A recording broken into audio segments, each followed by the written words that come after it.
Hi everybody, Captain Al speaking. Welcome to Ftd-Pc Fs number 7.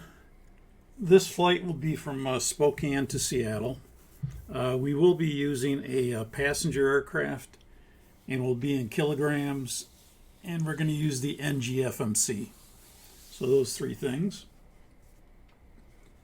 The auto start's going to be inoperative, so we'll be using manual start procedure on all 4 engines. The overview says we'll have a bleed air non-normal. Navigational practice is always a part of the lessons. We'll also have a pressurization non-normal, fuel non-normal. We'll introduce non-precision approaches and to a missed approach. And then after the missed approach, we'll have a flight control non-normal, and then that will lead to a ILS approach. When we get on the ground, we'll have an APU fire, and that will lead to a passenger evacuation. The objectives more or less say the same thing. I think I neglected to put in here what they were. We will, in addition to, on the departure, we'll have a max angle climb where we have to, they want us to expedite up to a certain altitude. Because of that, we'll use max angle climb, and we'll remove a climb derate in order to expedite as much as we can and help ATC out. The bleed air non-normal will be a bleed duct leak problem, I think in the left side. The pressurization non-normal will be a pressurization problem leading to a rapid descent. And then on the way into Seattle, we'll have a fuel non-normal. I believe that's 2 override pumps that fail on one side. And then in the Seattle area, we'll do an ILS approach. I'm sorry, non-precision approach. We're going to do the RNAV Yankee GPS runway 34 right approach with a transition into Seattle. And that will kind of introduce the non-precision approaches in the procedures we use on the 400. And then that's to a missed approach, and then we'll have a flap control problem, which leads to an ILS back into Seattle to a landing, taxi off, we'll start the APU, have an APU fire, and then that will lead to a passenger evacuation to end the period. Here's our route of flight for lesson number 7. We'll be at the Spokane ramp. Runway 21 will be the departure runway. The route of flight is going back the opposite way that we came in on lesson 6. If you remember on lesson 6, we did an airway to airway. I think it was J16 to intercept J153. And then that pulled up a named waypoint called Chase. Well, going back, we're doing the same thing. We're going Spokane, but then we're going J153 to intercept J16, the battleground.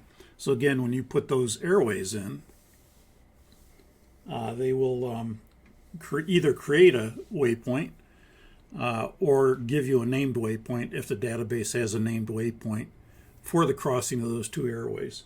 So in this case, it'll give you Chase again, Charlie Hotel Alpha Sierra Sierra. And then J16 Battleground, Direct Olympia, Direct CDUG. There will be a SID. There is a SID out of Spokane now. It's the Spokane 6 departure. It's basically just a radar vector SID, but it's in the database now. Never used to be. So there is a SID we can add there, which is the Spokane 6. Destination Seattle, Sonic 44 Heavy. We'll be in kilos. Planned 0 fuel weight 218.2, fuel on board 68.2, gross weight 286.4, 9 tons on the reserve, 125 cost index. The cruise altitude will be 29,000, flight level 290.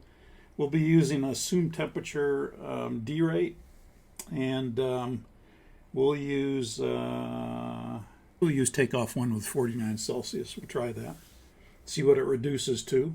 It's saying climb 1, so I'm assuming it's going to reduce that to climb 1. Flap 10 takeoff.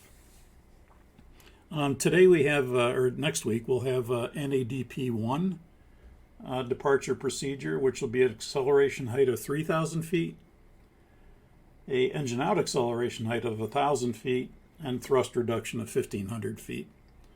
So that's probably more typical of what you're going to find at most airports, is using the noise abatement procedure.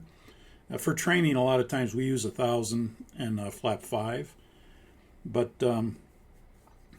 in the full flight, usually there are lessons that we use more of the 3,000 feet acceleration height and the 1,500 feet thrust reduction, which is that NADP1 procedure versus the 2 procedure.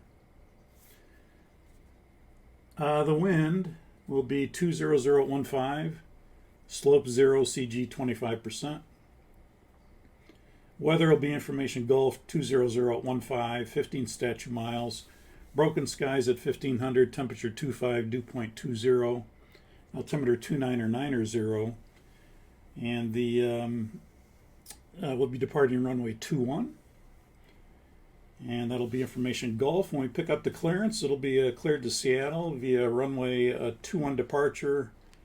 We'll fly the Spokane 6 departure Spokane flight plan route, and we'll expect flight level 290 10 minutes after departure. Spokane departure will be 133.35 and squawk 3656. Here's the event list for lesson 7. And again, the auto start will be inoperative. The auto start switch will be off. We'll be at the point where we're ready to start the engines again. So the cockpit setup, the flight deck preparation will be up to the point where we're ready to start engines. Then we'll go over the supplemental procedure for the manual engine start, which is in the FCOM in the supplemental section. And then we'll manually start one engine at a time, engine 4, 3, 2, 1. Auto start, we can do 2 at a time.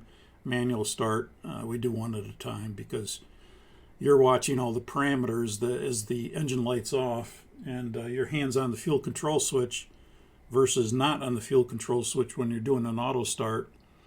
And with a manual start, you have to be ready to bring the fuel control switch to cutoff if you get any of the things that would cause you to abort the start. Then we take off, we get that expedited climb, so we'll change our speed to our max angle climb speed, and we'll also get rid of the derated climb, whatever it is, climb 1 or climb 2, depending on what that TO1 49 centigrade gives us.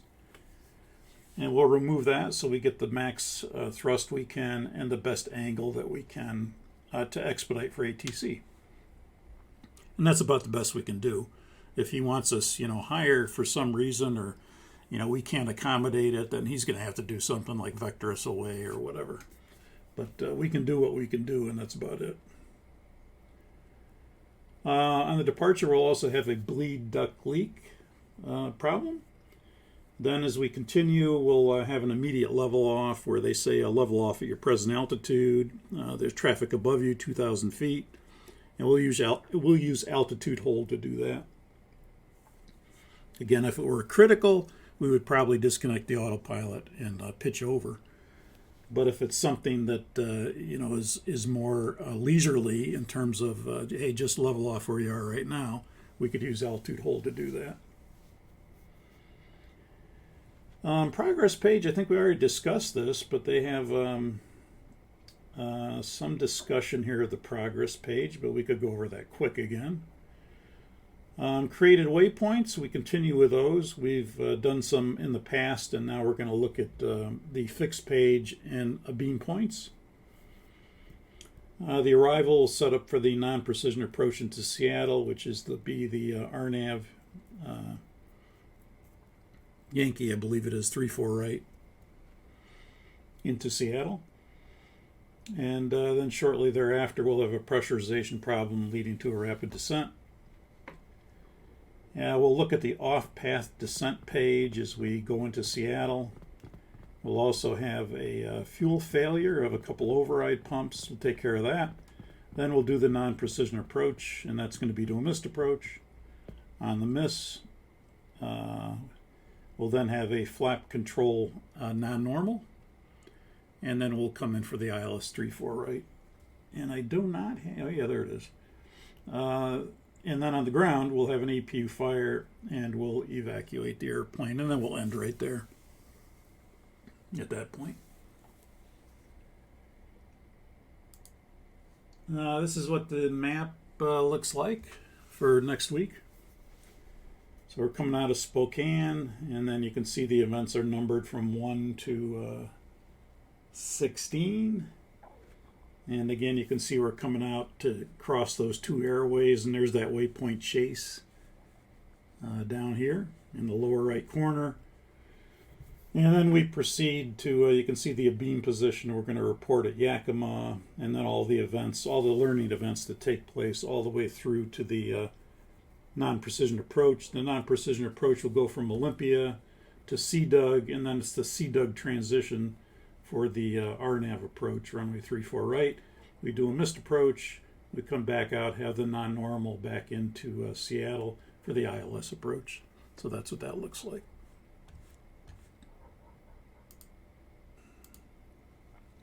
So of course it's going to be a manual route entry. And in this case, again, it's Spokane to Seattle, KGEG to KSEA. Will be SO44, Sonic 44 Heavy. And when you put in the route, this is going to be the route Spokane J153 to intercept J16 to Battleground, direct Olympia, direct CDUG.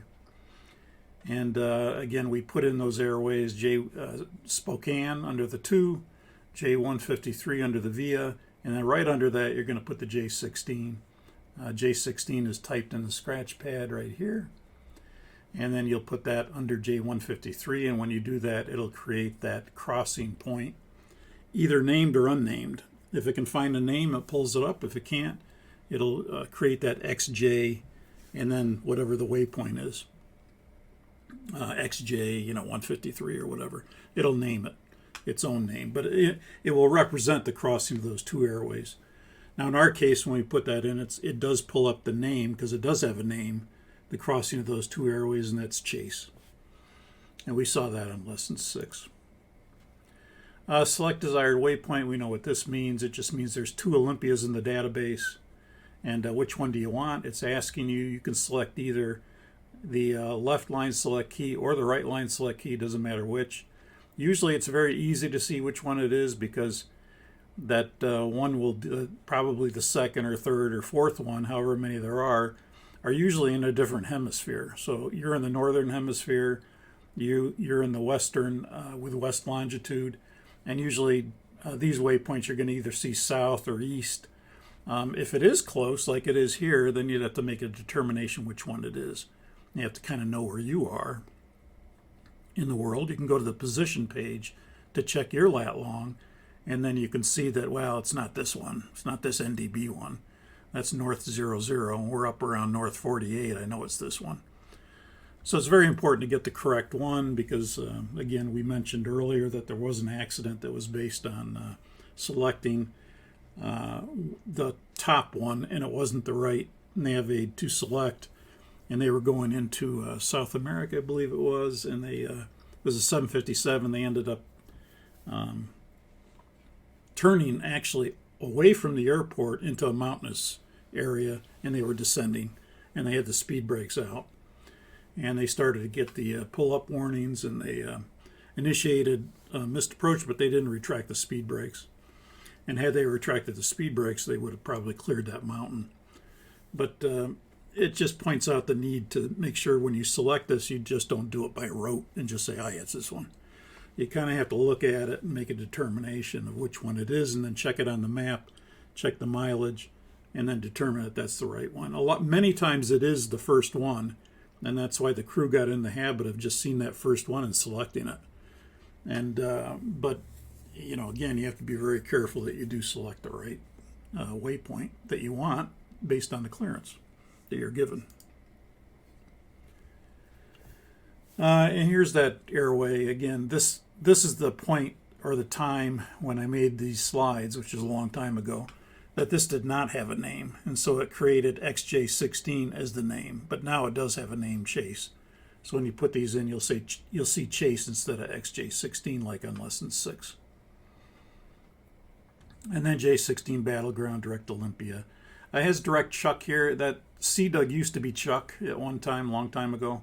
So this will say when we do it, CDUG instead of Chuck. Of course, activate and execute. We will use an assumed temperature today. On the flight plan, it has TO1. We'll use that, TO1. TO1 with 49 Celsius. We'll assume that we have performance for that. We have charts for that. Again, some airlines will use just fixed D rates. Some airlines will use a combination of fixed D rates and assumed temperature. Some airlines might use just assumed temperature. So it depends what your airline has as far as what you... a previous airline in my life used... they used the fixed D rates, but then they would also use the fixed D rate with 38 Celsius. So your only options were full TO, TO1, TO2, or TO1 with 38 degrees or TO2 with 38 degrees based on the weight. Other airlines, performance could figure out, based on your performance engineering and what kind of charts you have and data you have, they would determine what you could use. But we'll assume in this case that we can use TO1 with 49 Celsius, and I'm assuming in that case it would probably arm climb 2, I think. And again, remember that that climb 2 would indicate that the thrust has been reduced somewhere between 15 and 25%. Climb would be a full thrust to a 5% reduction. Between 5 and 15 would be climb 1, and then greater than 15 to 25 would be climb 2. And remember, we said you cannot reduce below 25% thrust reduction. So that's the maximum. It's not going to let you go beyond that. And again, so I'm assuming with TO1 and 48, we're probably going to arm climb 2, I think. We'll see. In the FCOM, you have the engine start procedure for the manual start. Okay, you should be seeing the supplemental section now. And under engines, you have engine start procedure manual start. So it says for the engine start procedure manual start, and there's one of two ways you could do this. You can either read it and review it and then do it, or you can read and do it. Or you could read the whole thing once, and then when you're ready to do it, the FO would read it and we would do it step by step. Just depends what the captain wants. Usually it's either a combination of just read and do it, or it could be that you go through it once, review it, and then we're going to do it by reading and doing it. So that's the combination. Again, the assumption here is that you do not do manual starts very often. In other words, you have a fleet of auto start airplanes, and because of that, you have a maintenance problem where auto start's not working, and now you got to manually start, and you haven't done that in a year or two. And so you want to review that. It's a read and do. It's not just do it by memory. Even though you may know it by memory, it's still a read and do. So you'll notice the engine start procedure says to select the secondary engine indication. Pack control selectors set. Again, you can turn all the packs off, or one pack can be on for engine start. The start sequence, the captain is going to announce, and again, that's going to be 4, 3, 2, 1. Most airlines use that 4, 3, 2, 1. Some will use 1, 2, 3, 4. It just depends. But I'd say more carriers use 4, 3, 2, 1. Again, we're going to start one at a time. The auto start switch would be off. The FO would make sure of that, and he would select it off if it's not off. And the captain will call start number 4 engine. The first officer will pull the start switch, and of course the first officer and the captain are going to verify that the N2 RPM increases. It's really kind of a joint function, even though they don't list it there. We'll verify that the oil pressure increases. That's the captain and the FO.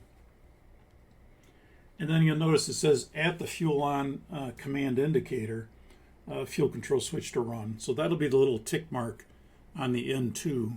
And on the 400, that's at 15%. Some airlines don't like that. They may think it's a little too low. Boeing uses that at the fuel on command indicator run. Many times maintenance will say, well, We'd rather have you do max motoring, and that means about 25% plus 5 seconds, and then go to run. So it just depends. The procedure here is a Boeing procedure, so we'll use that. As long as it's a 15% or better, you can go to run, but some airlines will go to max motoring, and then once whatever it reaches, 24, 25, whatever it reaches max, then they count off 5 seconds after that and then go to run. It's generally better for the engine as far as starting goes. So it just depends, but we'll use the fuel on command indicator like it says here. And then verify that the EGT increases and stays below the EGT limit. That's both pilot's duties. And then after the engine is stable at idle, if the auto start sequence is operative, then you could bring the auto start switch back on. But in our case, we're going to be starting all 4 engines manually. The auto start switch may stay off between manual starts when more than one engine is to be started manually. That'll be our case. And then after the engine is stabilized at idle, start the other engines. And then notice it says do the aborted engine start checklist for one or more of the following abort start conditions. The EGT does not increase by 25 seconds after the fuel control switch is moved to run. So when we're doing a manual start, we're going to start our time and hack the clock, and then we're timing for that you get light off within 25 seconds for the GE engines. For the Pratts, I think it's 20 for the Pratts. If there's no N1 rotation by idle N2, that would be a reason to abort. I think with the Pratts, it's no N1 by 40% N2 for the Pratt & Whitney engines. But again, we're using GE. The EGT quickly nears or exceeds the start limit. We're going to go to cutoff if that happens. If we get a hot start, we're going to cut it off. The N2 does not stabilize at idle, or the oil pressure indication is not normal by the time the engine is stabilized at idle. So any of these things would be a reason to abort the start. When you abort the start, you would go fuel control switch to cutoff, and that would be a memory item. That would be the recall item. And then from there, you call for the aborted engine start checklist. And we'll probably do a non-normal associated with this too. I think we did a hot start last time with the auto start. Maybe we'll do a hung start and go through the aborted engine start procedure, which is very similar to the engine auto start procedure. A little bit different on the Pratts because you can wait 30 seconds. If the engine's motoring, after 30 seconds you could attempt another start. With the GE, they don't do that. It's just after 30 seconds, if you've motored, push the start switch in. So the Pratt procedure is a little bit different than the GE procedure. And then that would complete that engine start procedure doing a manual start. So again, we'll do a manual start on 4, 3, 2, and 1 at a time. Again, in the virtual simulator, when you're doing this, obviously your hand is not being used to bring the fuel control switch to run. You're clicking it. But your hand would stay on the fuel control switch. You could simulate that by just leaving your mouse pointer on the fuel control switch. With an auto start, take it off the fuel control switch, the mouse pointer. And with a manual start, leave the pointer on the fuel control switch. That would be a way to simulate it. And then we'll have a start problem on one of the engines, and we'll do the aborted engine start checklist. Yeah, low altitude level off, we talked about that. I'd rather have you see, we've done a low altitude level off, and I'd rather have you see the NADP1 departure, because you've been seeing the NADP2 departure, which is 1,000 feet flaps 5, and now we're going to kind of look at this NADP1.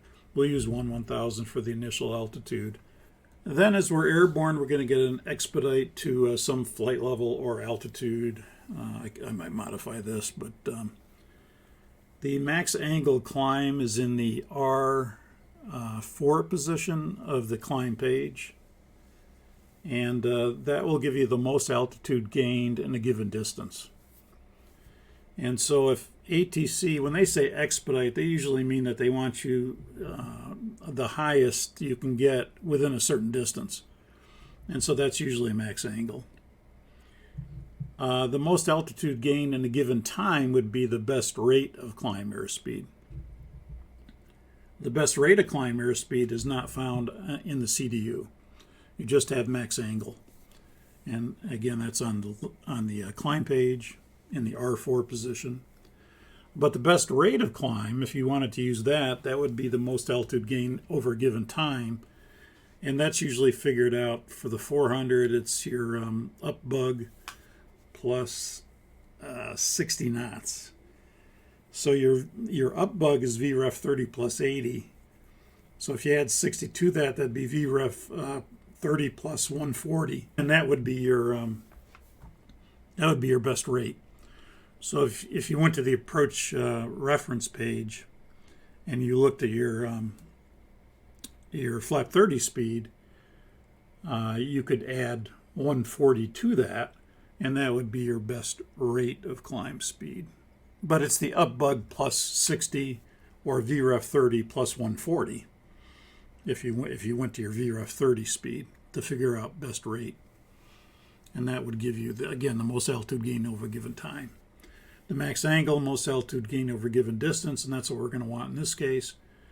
So we're going to speed intervene, open the window, dial it back to max angle, and that'll start the nose pitching up to slow us down to that max angle of climb speed. We'll get a pretty good boost in climb rate just by doing that. If you were higher than this, and now the elevator's pitching up to get you to this speed, and the vertical rate would increase, and you get a boost in climb just from doing that. But then we're going to want to also remove any derate to help ATC out. So if we have climb 2 or climb 1, well, we can go to the thrust limit page. I could have the pilot monitoring do that and select full climb thrust. And then that would remove the derate, and now we're giving them everything that we got in order to get up to that altitude or through that altitude that he wants us to be through. And if that's not good enough, well, he can work around us then. So we'll have that kind of situation. And then here they said at 15,000, and that's probably what I'll do. I'll probably say expedite through 15,000. And then at 15,000, you can resume normal speed. Now, in this case, you notice they put the speed restriction in here and probably pushed the speed selector and blanked the window, and they're not speed intervening anymore. They're controlling the speed through the CDU. And that's an option. You could either leave it in speed intervention, the 252, let's say, and then when you get through 15,000, you just close the window on the MCP. And the indicated airspeed Mach window, you just close it. But in the case of, you could also start it with speed intervention and then say to the pilot monitoring, go ahead and put 252 up through 15,000 in there. And he does that, and as I look, looks good, execute. And then you could close the window again, and it would stay, the speed would stay at 252. And then when you pass 15,000, the speed restriction will go away. We go back to our econ climb speed at that point. The way we'll probably do it is just speed intervention and just hold that speed through 15,000 and then resume normal speed. We'll just push the button again, the selector again, and then the window will blank. Boeing always got mad if you said button. You had to say selector. So it's not a button, it's a selector. So terminology was always very important at the house of manufacturer. Now we're going to have a bleed duct leak left problem. And let's go back to the QRH. So that's an ICAS message. So we can go to the ICAS message list. It's under the C's. So we're going to look for, it's under the B's. Bleed duct leak left. Bleed duct leak left right is 2.8. So we'll go to that. And then we have a bleed duct leak left. The condition is a bleed air leak occurs in the left or right duct. The objective is to isolate the bleed duct leak. Isolation valve switch on the right side, make sure it's on, should be on. Isolation valve switch on the left side, which is the affected side, off. So we're going to turn that off. Engine bleed air switches on the left side, we're going to turn off. So number 1 and number 2 we're going to turn off. And this step isolates the air source and maintains pressure on the unaffected side. And then pack control selector, which would be the number 1 pack on the affected side, because the affected side is the left side. So the number 1 pack would come off. And then hydraulic demand pump 1 would be that left side, would come off. And then we'd make sure the wing anti-ice switch is off. Do not use wing anti-ice. And then they mentioned for nacelle anti-ice, at or above 10,000, maintain this N1 or better. Below 10,000, maintain an N1 at or above 55%. Plan for a normal, lower than normal descent rate if you need nacelle anti-ice. And then do not accomplish the following checklist: bleed off, hydraulic pressure demand 1 or 4. In our case, demand 1 it'll be. And then from there, we're going to probably clear the non-normal. We're not going to keep it in there. We'll just go through that procedure up to that point, and then we'll clear the malfunction. Now, if you had a continue with that problem, then you have an issue when you approach and land. So you notice at the top of descent it says pack control selectors 1 pack on, 2 packs off. This step maintains bleed air extraction within limits. And this just says before the service bulletin, if the nitrogen generation system is not installed. We'll assume that's the case. We don't have the nitrogen generation system, it's not installed, in which case we'll do pack control selectors 1 pack on, 2 packs off.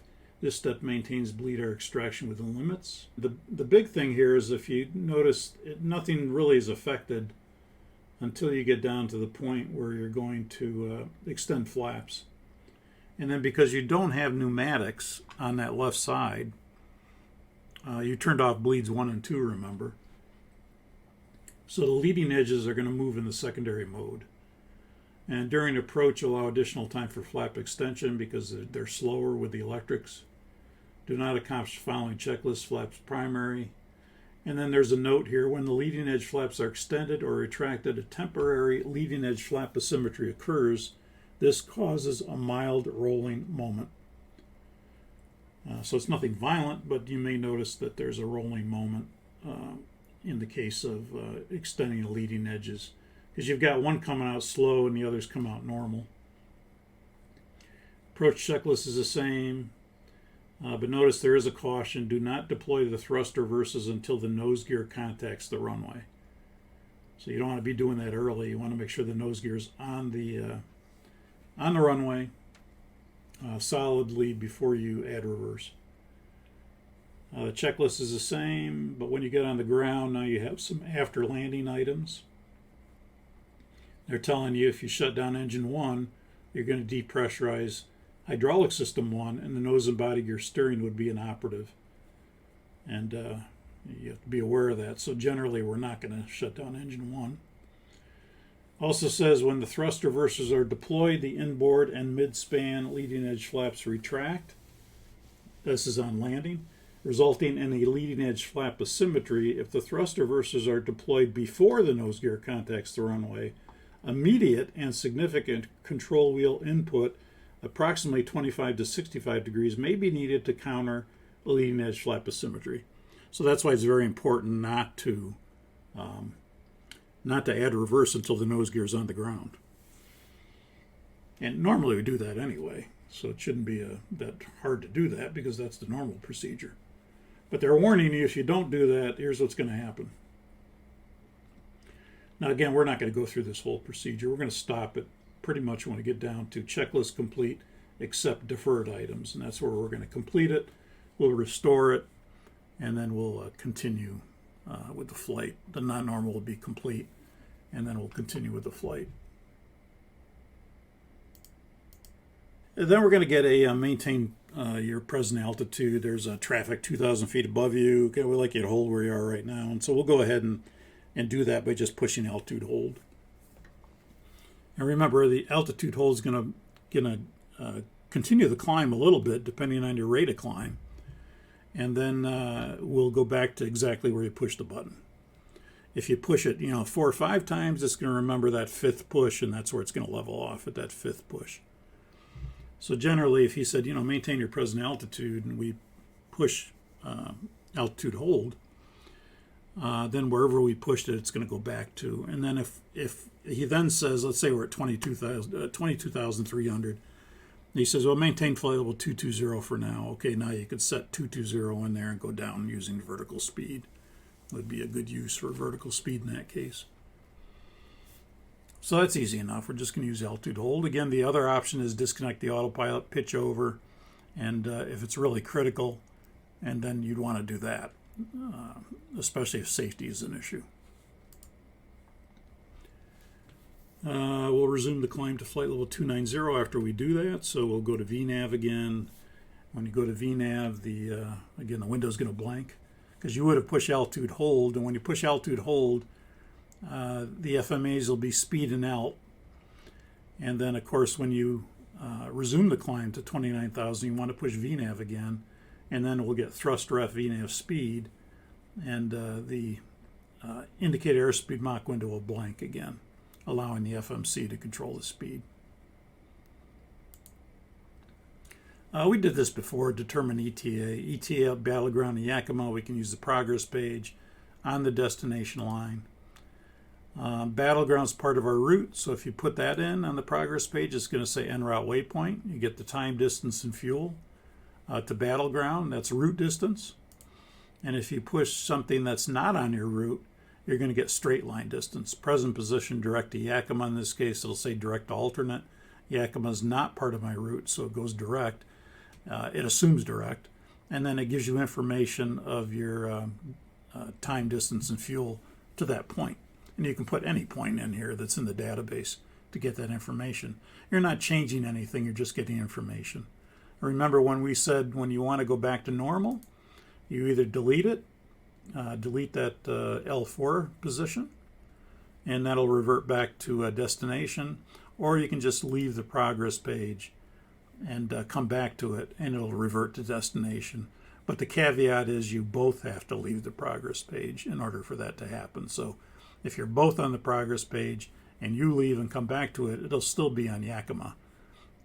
But if you both leave the progress page, come back to it, it'll be destination then. It'll revert to destination. And so you can see here we're just leaving it, and now we're coming back to the progress page, and this goes back to destination airport and replaces whatever was in there. This is the only line you can change for information, that destination line on the progress page. Fixed page, this is something new. In the legacy, you have 2 pages of fix, page 1 of 2 and page 2 of 2. We're going to be in the NGFMC though. The NGFMC has 4 fixed pages. So you're going to see 1 of 4 when we do this with the NGFMC. And so our clearance ATC requests that we report a beam Yakima. Yakima's not on our route. They want us to report 90 degrees to it. And so the first thing we need to do is put something in the boxes. It's saying, what fix do you want? It's a mandatory entry. Well, we want Yakima. So we type out Yakima, we put Yankee Kilo Mike in the boxes, and then that's going to create a bearing and distance from Yakima to the tip of the triangle, which is our present position. And that bearing is from Yakima to the tip of the triangle is a 116 bearing from, and it's 73 nautical miles from Yakima to where the airplane is right now. It also draws a little circle around the nav aid. It'll be a green circle and with a blue nav aid. and because that's the point we selected as a fix, so it'll show up on the ND with a circle around it. And then, of course, from there you can get information of a beam, Yakima, or any downtrack waypoint, up to 3 downtrack waypoints. So if instead of a beam, if he had said report crossing the 180 radial of Yakima, then we could put that bearing 180 in there, and we get information where we will be, or where we will cross the 180 radial of Yakima along our route. But in this case, he's asking us to report a beam, so we can push the caret, and that'll give us the beam position. And you'll notice that it gives us a bearing distance from Yakima to where it crosses our route. So from Yakima to the beam position is 163 bearing from, and it's 50 nautical miles from Yakima to that beam point. It also gives us, more importantly, is the ETA and the distance to that point from the tip of the triangle, from our airplane position. So we're going to get there at 0430 Zulu, and it's 58 miles ahead, which would represent this distance right here. And then we have it visually depicted where we're going to be 90 degrees, or a beam, the Yakima VOR. And so we could leave it like that, and then as we fly, we could, when we get to that point, we could report a beam Yakima. That would be one way to do it. The other way would be we can make it a waypoint if we choose to. You could just leave it like this and it'd be fine, and just leave it displayed. But typically in training, we want the guys to know how to create a beam point waypoint. So all you have to do is line select the beam position again, and it will come down to the scratch pad as a place bearing distance in tenths of a degree and in tenths of a mile.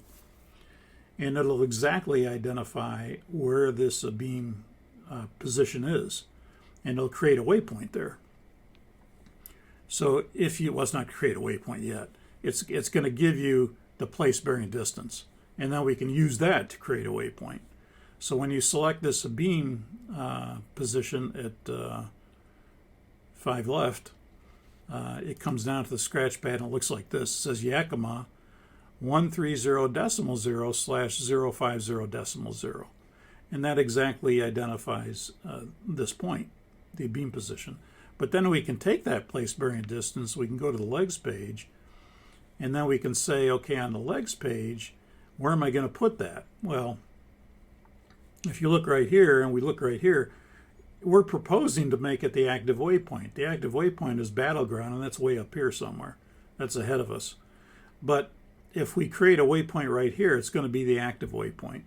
And so where do we want to put it? We want to put it at the top of page 1, and it'll create a 5-character identifier to define that beam position. So all we have to do is take that Yakima place bearing distance, put it at the top, and now we're proposing to make it the active waypoint. It calls it Yakima 01 because that's the first created waypoint in Route 1, and you'll see a starred waypoint at that position. And then if that looks good, we could execute it, and then we close the discontinuity with battleground, and then we would have a waypoint to define that. And so you see here we executed it. We brought battleground to the scratch pad. We brought battleground into the boxes. We executed it again if we wanted to, or you could execute it all in one shot. And then you have that waypoint. And then if you wanted to, you could come back here and you could erase the fix. And then the fix would go away and the dashed line would go away. And then you'd have a waypoint, Yakima 01, representing the beam position. Now, I would tend to leave it in there like this because, if he says report a beam Yakima, I might forget what that waypoint even is. Chances are it won't, but if it's, somewhat ahead of us, some distance, I probably want to leave this visually displayed because it tells me, yeah, that's a beam position. Even though I created a waypoint there, I'd probably leave this here instead of erasing it. That's just me. Other people might erase it. Now you'll notice you can also create up to one of 3 downtrack fixed lines or information. So in this case, if ATC said report crossing the 230 radial of Yakima, then the other thing we could do is just put 230 in here. They didn't do it, but we could type out 230, line select it into one of the bearing distance lines, and then it will create the ETA and the distance to go along your route to where that 280 radial crosses our route, and it's after battleground. You can see there. So now as we continue to fly, as we get to that point, we could report crossing the 230 radial of battleground. Or you can make it a waypoint. And the way we would make it a waypoint would be to line select it, and I don't think they showed doing this, but you could line select this again, the L2 position. It would come down to the scratch pad and it would say Yankee Kilo Mike, Yakima, 230.0/097.6. You know, it'll exactly identify where this crosses the route. And you can see here it's 98 miles from here to here. So, but it's going to exactly in tenths of a mile and tenths of a degree identify where that point crosses. And then you could take that place bearing distance and go to legs page, and where would we put it? We would put it after battleground, because that's where it falls. It falls before Olympia and after battleground. So all you got to think is after battleground. That's where you want to put it. So, you know, we would line select that to the scratch pad, go to legs page, put it after battleground, and it'll create Yakima 02, because it's the second created waypoint in Route 1. Now, I don't think they show it doing that probably, but no, they don't show it. The other thing we could do here is the predicted ETA and altitude line. We can get information for a time or an altitude along our route where we're going to be at that time or altitude. If it's a time, you have to specify the time versus the altitude. So if you were to put in 0438 like you see here, if you were to put in 0438 and you put this in, it would think it's 438 feet and not 0438 Zulu. So you have to put the Z after it to denote that it's a time and not an altitude. So they didn't show us putting that in, but you have to put 0438 Z and then stick it in there. And now it knows it's a time. And it'll give us the distance along our route to that time where we're going to be at 0438 Zulu, and that's right here. It'll give you a little information circle on your route, and that's where we're going to be at that time.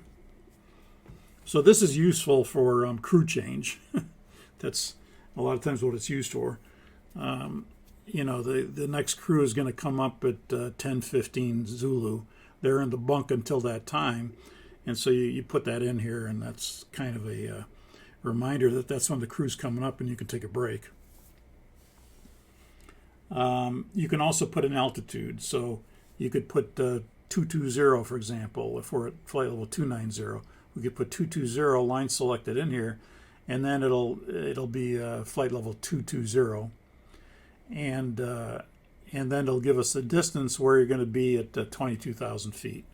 Now, it's only going to do that if you've selected information that it can give you that information. And that means that if it doesn't have an ended descent point, you might not get an estimate. So the airplane has to have a lower altitude restriction other than your cruise altitude in order for it to give you information on crossing an altitude along your route. So if there's nothing lower than your cruise altitude, you're not going to get any information on that. But if you put, like, for example, if we put at Olympia, we want to cross at 5,000, and we go to legs page and put Olympia, and we put 5,000 on the right side for a 5,000 foot restriction. Okay, now we're going to get, if we put 220 in here, we're going to get an information circle of where we're going to pass 22,000 based on the fact that we have to cross Olympia at 5,000. So you have to have something lower than your cruise altitude as far as a constraint goes in order to get an altitude information. Otherwise, you won't get it. Okay, so we'll look at that fixed page and talk about it some more when we do it next week. Then we're going to enter the arrival information. But we're going to be doing the RNAV GPS Yankee, I believe it is, runway 34 right. It's Seattle with a CDUG transition. So we'll go into the arrival page and we'll look for the RNAV approaches, which will follow the ILS approaches and any VOR approaches and then RNAV approaches. And the RNAV will look for 34 right. We'll select that, and then there'll be a transition called CDUG, and we'll select that CDUG. So this would be RNAV 34 right, and then CDUG transition. That's what we're going to be selecting. And then we're going to execute that. And that's going to give us Battleground, like you see here, Battleground to Olympia, Chuck replaced with CDUG. It's going to say CDUG, and then to Neil, and then to Buck. Neil to Clues to Buck to the runway. That's all part of the RNAV 34 right approach. And then we're probably going to get a restriction here to cross Olympia at 5,000. I'll probably give something like that. And then we can, from Neil, we can step down to 4,000, I believe it is, at Clues. And then Buck is at 2,200, and then to the runway. And then, of course, we'll get a top of descent point. As we come into Seattle, we'll kind of take a look at the off-path descent page, too. You can find the off-path descent page from the descent page. And then in the lower left, you'll see a caroted prompt that says off-path descent. So right now, you'll see that we're on page 2 of 3, which is the cruise page. In this case, I'm not sure why we have active engine out long-range cruise, so we have an engine out. But that's not, maybe the lesson way back then maybe had an engine out in this lesson, but they've changed it since. So it'll say active, cruise, active econ cruise. And but to go to page 3 will give us the descent page. The descent page is not active right now, so it's not up. The cruise page would be up automatically, the function of it being active. But if we want to go to page 3, we can certainly go to page 3 by selecting next page. So we select next page, and then that'll go to the econ descent page. It's not active, but you'll notice down here we have that off-path descent prompt. And we can select that to go to the off-path descent page. And what the off-path descent does is it's just that if you're, let's say you're pulled off your planned routing, you're coming into Olympia and then to CDUG, or to Olympia to CDUG, and maybe they start to vector you, and then they give you direct CDUG, and you want to see, based on the fact that you're not on a planned segment anymore, you want to see that from present position direct, if I needed to get down to 5,000 feet or 4,000 feet or whatever you put in there, whether you can do it or not with idle thrust and no speed brake, idle thrust and partial speed brake, or idle thrust and full speed brake. And so the off-path descent allows to give you a visual representation of whether you can make a point that you're going to at a certain altitude, and it'll give you a clean circle and a drag circle. It'll first give you the clean circle, and then when you penetrate the clean circle, it gives you a drag circle.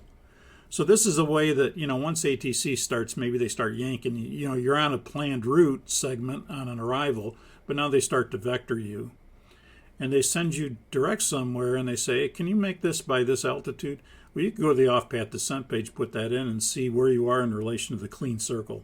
And if you're outside of it, you could make it with idle thrust and no speed brake, and just fine. So if you're at the clean circle or outside of it, you're just fine with idle thrust and no speed brake. But if you've penetrated the clean circle and you're outside the drag circle, you're gonna have to use some form of speed brake, a partial speed brake to get down.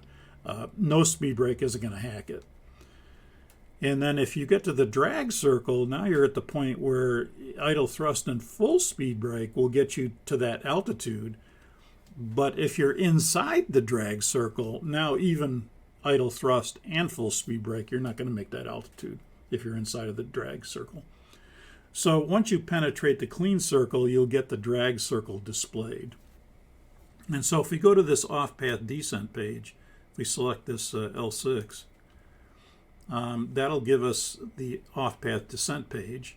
And it's always going to default to your end of descent point as the descend to altitude. Now you can change that though, and that's just what it defaults to.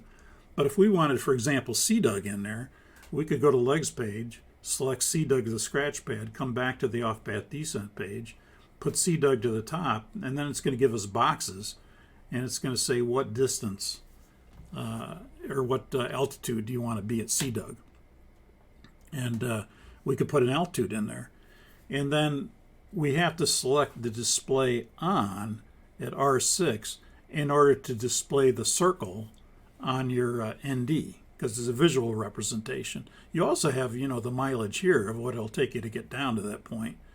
But visually it helps to see it. So if you select the display on and you look at your ND, now you're going to have this blue dashed line that represents the clean circle.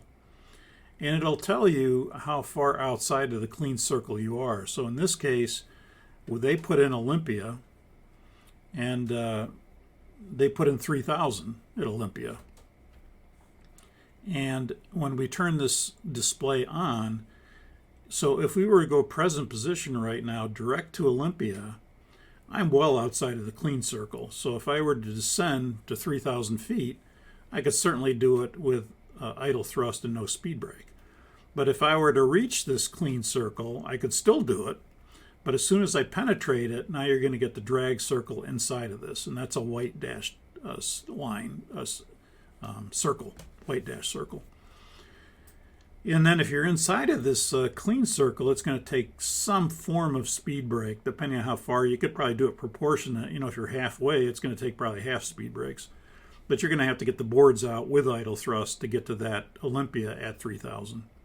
And if you penetrate the drag circle, now even with idle thrust, full speed brakes, if you're inside the drag circle, you're not going to make that 3,000. So that's what it's just giving you information for a point that's off your path, off your, planned route, which we were planning to do this, and this, but now they send us direct to a waypoint.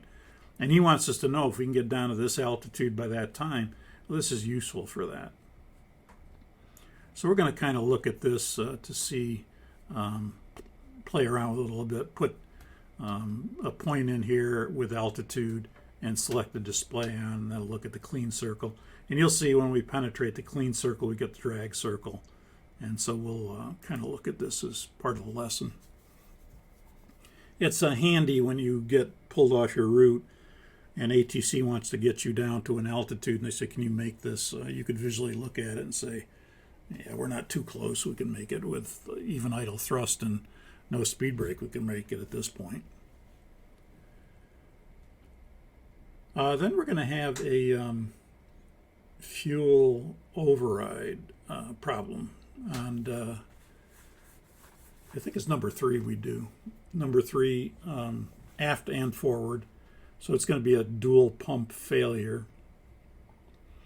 And if that happens, this procedure just accommodates a situation where the automatic, the fuel system is very automatic. But in this case, you have to help it because you've lost 2 pumps. And so you have to do some configuring in order to make the fuel pump from 2 and 3 and not from 1 and 4. So you'll see that because 2 and 3 generally is going to have more fuel in it.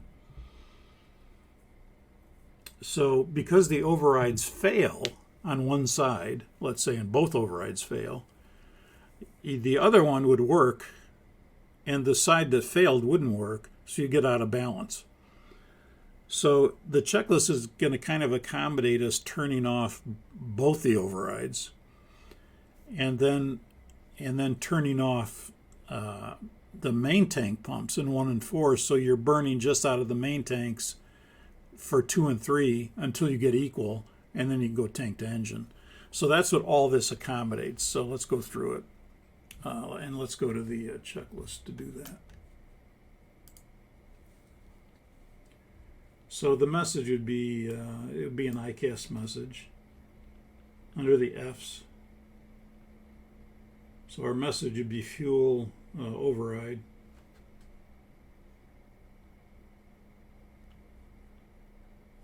Fuel override 2, 3. After forward. And it could be a single pump, it could be dual pumps, it could be the number 2 or the number 3. But this checklist accommodates it all. So it's fuel override 3 is what we would have aft and forward, 1220. And so you'll notice we're going to have pressure lights on that override number 3 aft and forward. Condition the pump pressure is low. Override pump switch, and this would be number 3 aft and forward off. So we turned both override pumps off on number 3. Choose one. A single override pump in tanks 2 or 3 is inoperative. No, that's not the case. Both override pumps in tank 2 or both override pumps in tank 3 are inoperative. That's going to be our case. We're going to have tank 3, both override pumps are going to be inoperative, so go to step 3. So now this is how we configure, and it makes sense. You're taking the override 2 pump switches both off, the override 3 pump switches both off, main 1 pump switches both off, and main 4 pump switches both off. So what you're doing is you're turning off everything except 2 and 3 main pumps, and they now are going to supply fuel to all 4 engines until we're equal. And then when we're equal, we're going to get the tank to engine message, and then we're going to have to turn main 1 pump switches both on and main 4 pump switches both on, and then close the cross feeds 1 and 4, and then your tank to engine. So basically this checklist is just we're manually operating the fuel system instead of automatically, because these 2 pumps failed on number 3. And so you got to configure some things manually here in order for it to work, otherwise it'll get out of balance. Because override 2 forward and aft are going to be working, but number 3 forward and aft are inoperative. So now you're going to be pumping out of that one side, and it's going to get out of balance. So this checklist addresses how to do that. And then, of course, when we do this, it's nice to look at the fuel synoptic, because you can see exactly what you're doing and why you're doing it. Again, Boeing always tells us that the fuel synoptic is not necessary to troubleshoot anything. It's there as a convenience to see a visual schematic of the system, but we don't use it to troubleshoot. That's the purpose of the QRH. The QRH tells us what to do as far as procedure goes, but certainly there's like if you have a hydraulic problem, there's nothing wrong with looking at it. If you have an electric problem, there's nothing wrong with looking at it. Certainly in this case, I'd bring up the fuel synoptic, because I can see things visually happen, as opposed to just rotely doing this. So I can understand it a little better when I see it visually, as opposed to, just do this step, this step, this step, this step. So nothing wrong with using the synoptics. They just can't be used to have that up and not follow a checklist and then just do whatever you want, what you think is best. Okay, here, this is all I was pointing out. You're going to turn off these pumps, 3, the overrides 2, overrides 3, they're going to come off. Main tanks 1, main tanks 4 are going to come off, and then you're left with main 2 and 3 feeding all 4 engines. And then, of course, the checklist will have us, when we get fuel tank to engine, we're going to turn the mains back on and close cross feeds 1 and 4. So that's what I was pointing out there.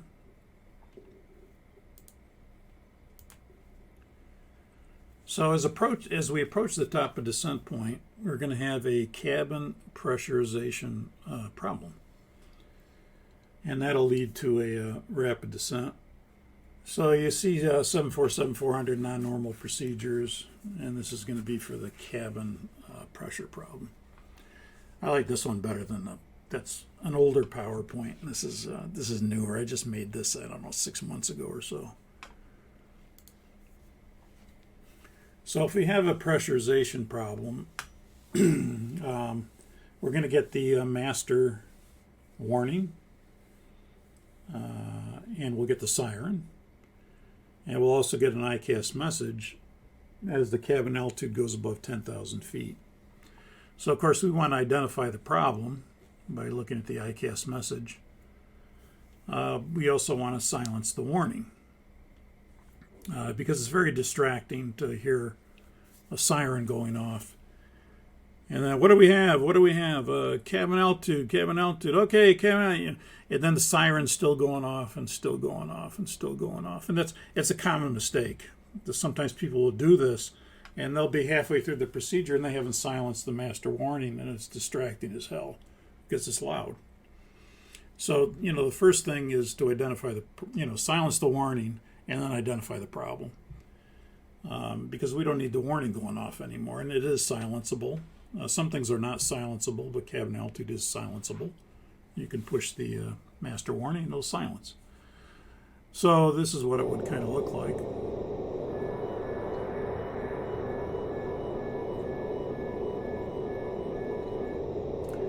So we silence the warning and then we identify the problem, cabin altitude. Look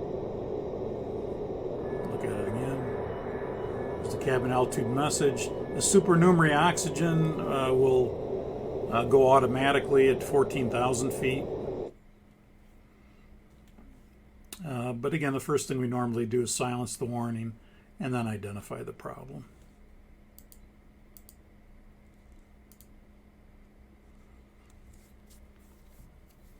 And of course, the memory items, there are memory items associated with a cabin altitude problem. And the first step in the memory item is to don your oxygen mask and establish crew communications.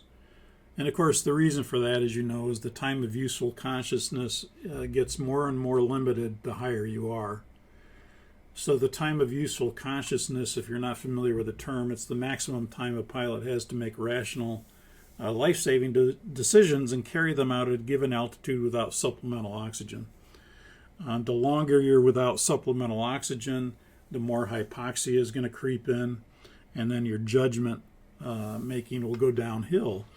And of course, as the higher you are, the less time you have to get that mask on. And generally, we have to have quick donning masks that we can put on within 5 seconds. And obviously, if you're at the typical 39,000 feet, you've got up to 20 seconds here to get the mask on before you start to run into some problems with judgment.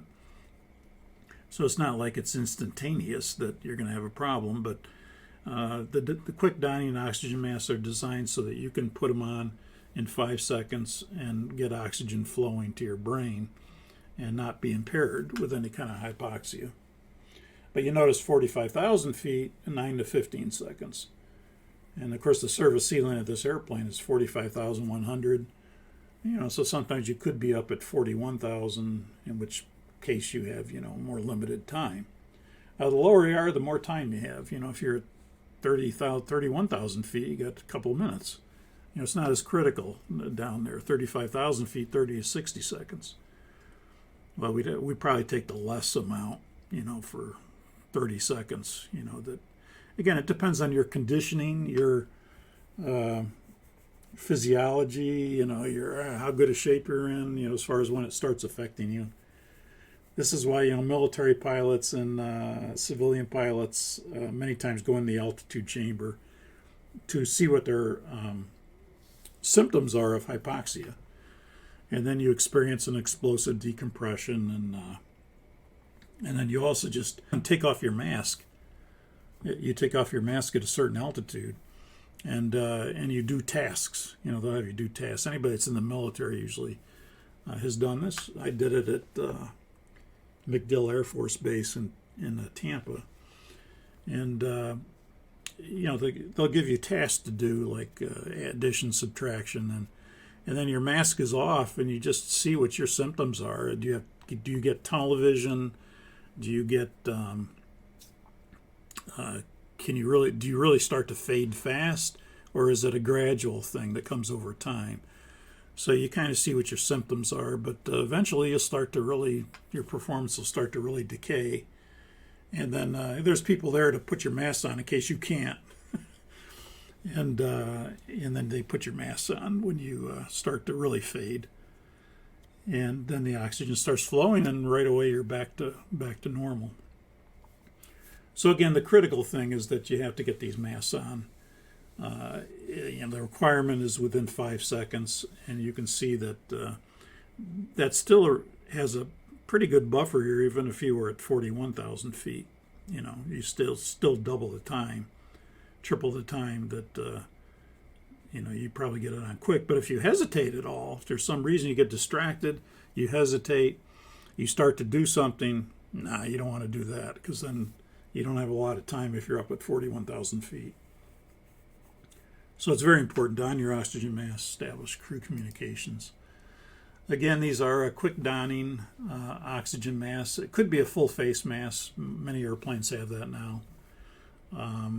It could be just the mask with smoke goggles separately. And again, we should be able to don those within 5 seconds of initiation. And if we have a headset on, we're going to take the headset off, slip it down around our neck before we don the oxygen mask. And then once you have your oxygen mask on, then you can replace your headset. So you don't, generally that headset will be kind of in the way if you try to put it on over your headset. So generally the headset's going to kind of come off your ears down to your neck, don the mask, put it on. Now you can put your headset back on.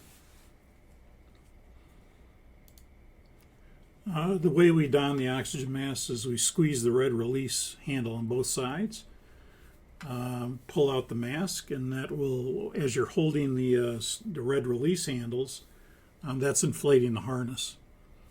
And you pull the mask up and out. And that's going to remove the mask from the stowage bin, and it also activates the oxygen mask microphone when the left door opens. As soon as that left door opens, we go from our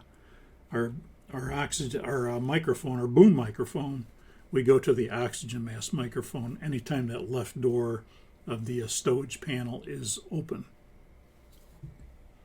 And then, of course, the harness is going to inflate, like you see here. And as long as you keep that squeezed, there's air flowing through here that keeps the harness inflated. And then you can place the harness on your head. You want to make sure the harness doesn't fall back to your neck. Sometimes it depends on your head size. You know, some people have smaller heads, and you could put it on and the harness might fall to the back of your neck. And then when you release it, you might not have a good seal. So the harness should be kind of on the upper part of your head, where your point of your scalp is on the top. And so that it creates a good seal. You don't want it down around your lower neck and toward the upper head. You want it on the upper part of the head so it pushes together and gives you a good seal. And again, many of these masks are now oxygen or full face masks and not two separate units. But if it were two separate units, then, and if there were smoke, you'd have to get out the smoke goggles as well. So we are making sure that the harness and the back of your head is adjusted properly, so that when you release the red release handles, it's going to, give you a good seal. Very important. And then, of course, we're going to establish crew communications. And so the way to do that is to, we could do it a couple different ways. We could just select the interphone. We could take our selector here and go to interphone. And you could be on speaker, or again, if you have your headphone on, you'd hear each other. And when you go to interphone, then we'll make an announcement, captain on oxygen, first officer on oxygen. And so what that does, that's technique, but what that does is it tells you, number one, you're protected, number two, you can hear each other. So very important that you establish that communications. And that's part of the memory item too. Don your oxygen mask and establish crew communications. It's one of the first steps. So other than silencing the warning, identifying the problem, and then knowing that you have a pressurization problem, the first thing to do is protect yourself. So don the oxygen mask, establish crew communications. The other way you can do it is you could go to flight, and then you could go to the RT position, and then if you have the speaker on, you're going to hear each other over the speaker. And again, same thing, captain on oxygen, first officer on oxygen. So if you go flight, you go to RT on this switch or on your control column, because you have an RT switch on your control column as well. You also have an interphone switch on your control column. So you wouldn't have to come down here. You could just take the control column and go to interphone. The RT position, the radio transmit position, is spring-loaded to the center.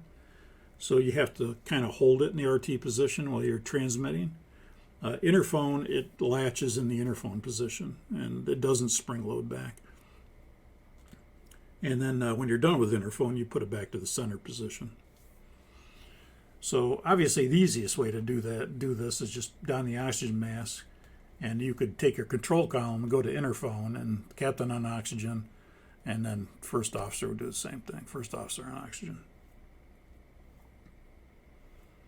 And then again, that tells you that you're protected and you can hear each other, because that's important, because you're going to have to carry out steps.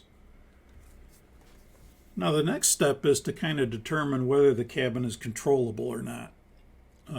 It may be very apparent that it's an explosive decompression, and in that case you would probably know it, because you're going to hear a big bang and you're going to get crap flying all over the flight deck, like dust and dirt, and you're going to get fogging, and so there's going to be a lot of indications that it's explosive, and there may not be any discussion of whether it's explosive or not. But if we get a cabin altitude message, but we didn't hear really a bang, but all of a sudden that cabin altitude's climbing and we're approaching that 10,000 foot point, well, we can check if we can control the cabin, because if we can control it, we don't have to do an emergency descent. So again, two situations here, explosive or a slow or moderate leak. This we might be able to control, slow or moderate leak. This we're going to know. We're going to know pretty well that, hey, this is not controllable. So is the cabin controllable? If it's more or less a controlled situation and we don't hear all the big bang and the fogging and all that, we could say, is the cabin controllable? So if if it's an explosive decompression, then we're going to initiate the emergency descent. If it's a slow or moderate leak, then, hey, is the cabin controllable? Because maybe I can control it. So the way we do that is we'll check the bleeds are on, and this is part of the memory item too. Check the bleeds are on, check the packs are normal, and check the outflow valves are closed. And if that's the case, because it's not unheard of that a crew takes off, they get above 10,000 feet, they're climbing, and maybe they're at 15,000 feet now, and all of a sudden you get the cabin altitude warning, and maybe it's because maintenance turned all 4 bleeds off and they never turned it back on, and you didn't catch it in the cockpit setup. That's happened before. Chances are it's not that. Chances are the bleeds are on. Chances are the packs are normal, and chances are the outflow valves, well, they could be open, and we could try closing them to see if we could control it. So we could always go to manual on the outflow valves and close, and then check the cabin altitude and rate and see if we can control it. So we check these because you never know. Maintenance works on these airplanes. They turn things off.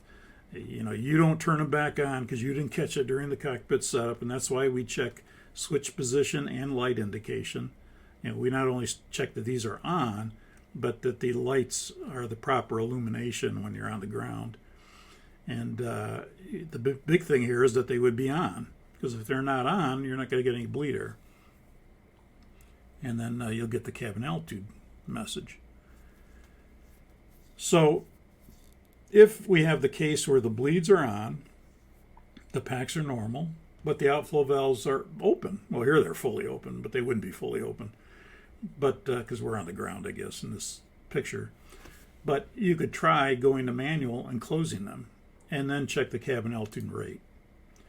And if the cabin altitude and rate are controllable, if when you're closing the outflow valve, the rate starts coming way down, and the cabin altitude, is responding, then you might not have to do an emergency descent. You could do normal descent.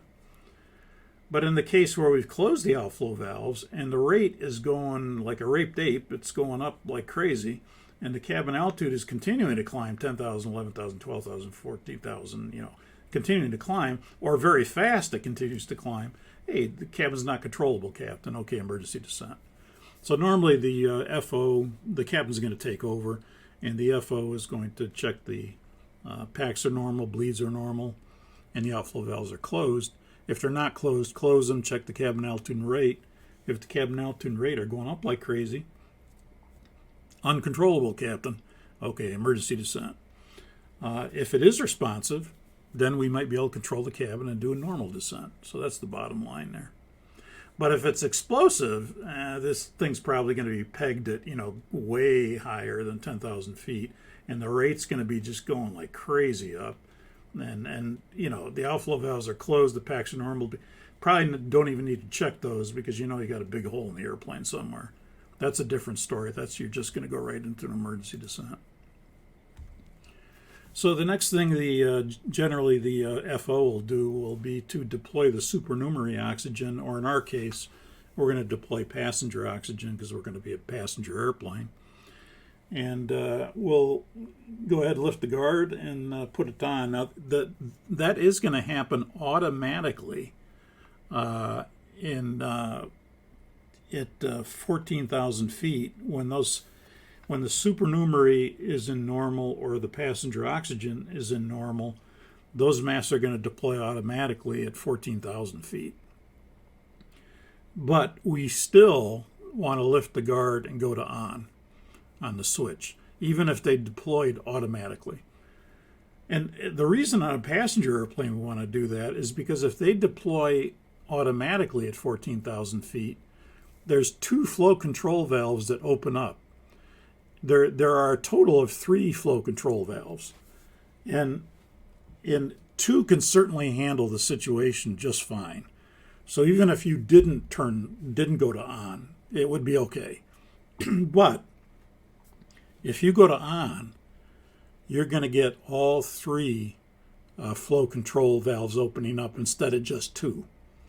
And so that's the real big reason in a passenger airplane where we want to go to on. Freighter doesn't matter too much, but again, still procedurally, we want to lift the guard and push it on in case the auto system didn't work.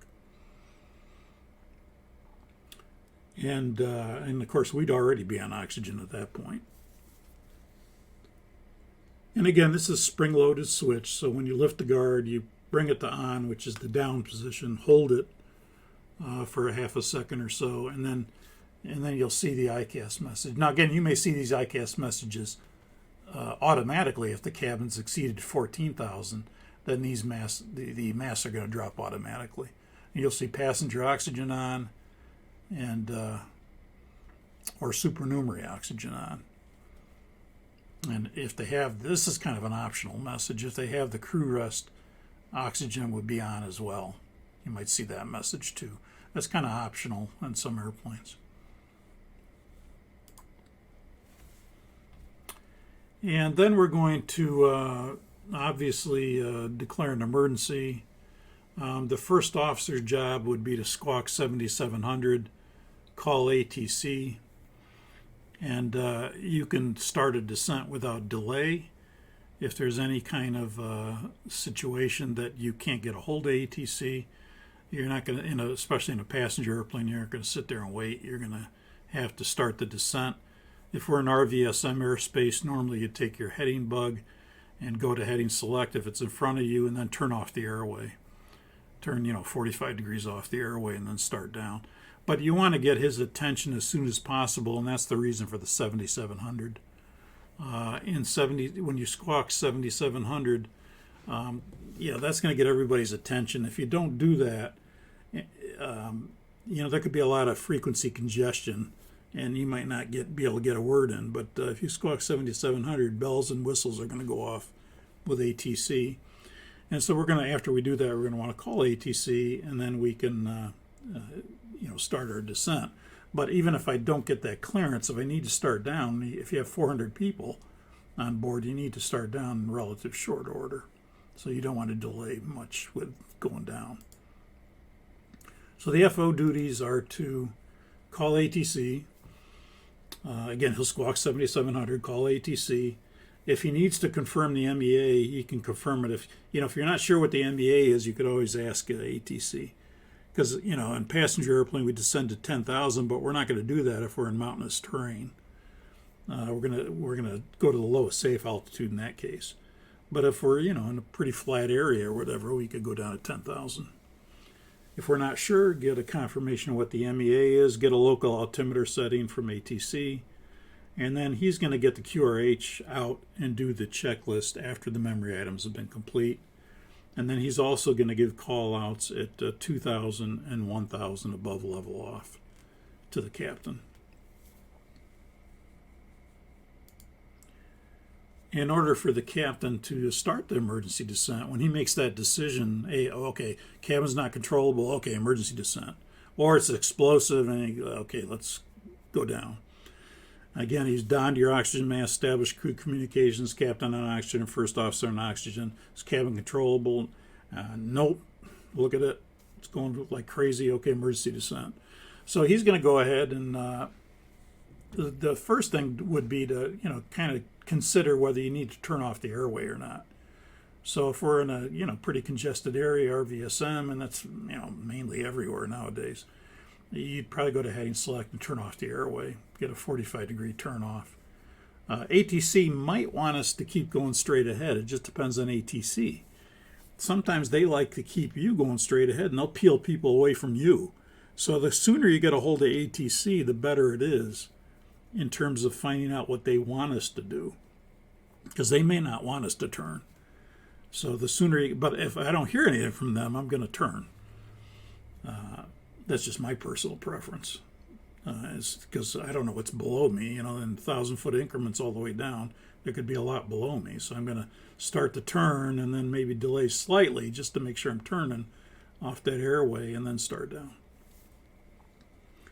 Number 2 would be to, Boeing calls this a reverse Z, and they have a little acronym for it, spin, push, pull, pull. I never use this, but it's a Boeing thing, reverse Z, and this spin, push, pull, pull.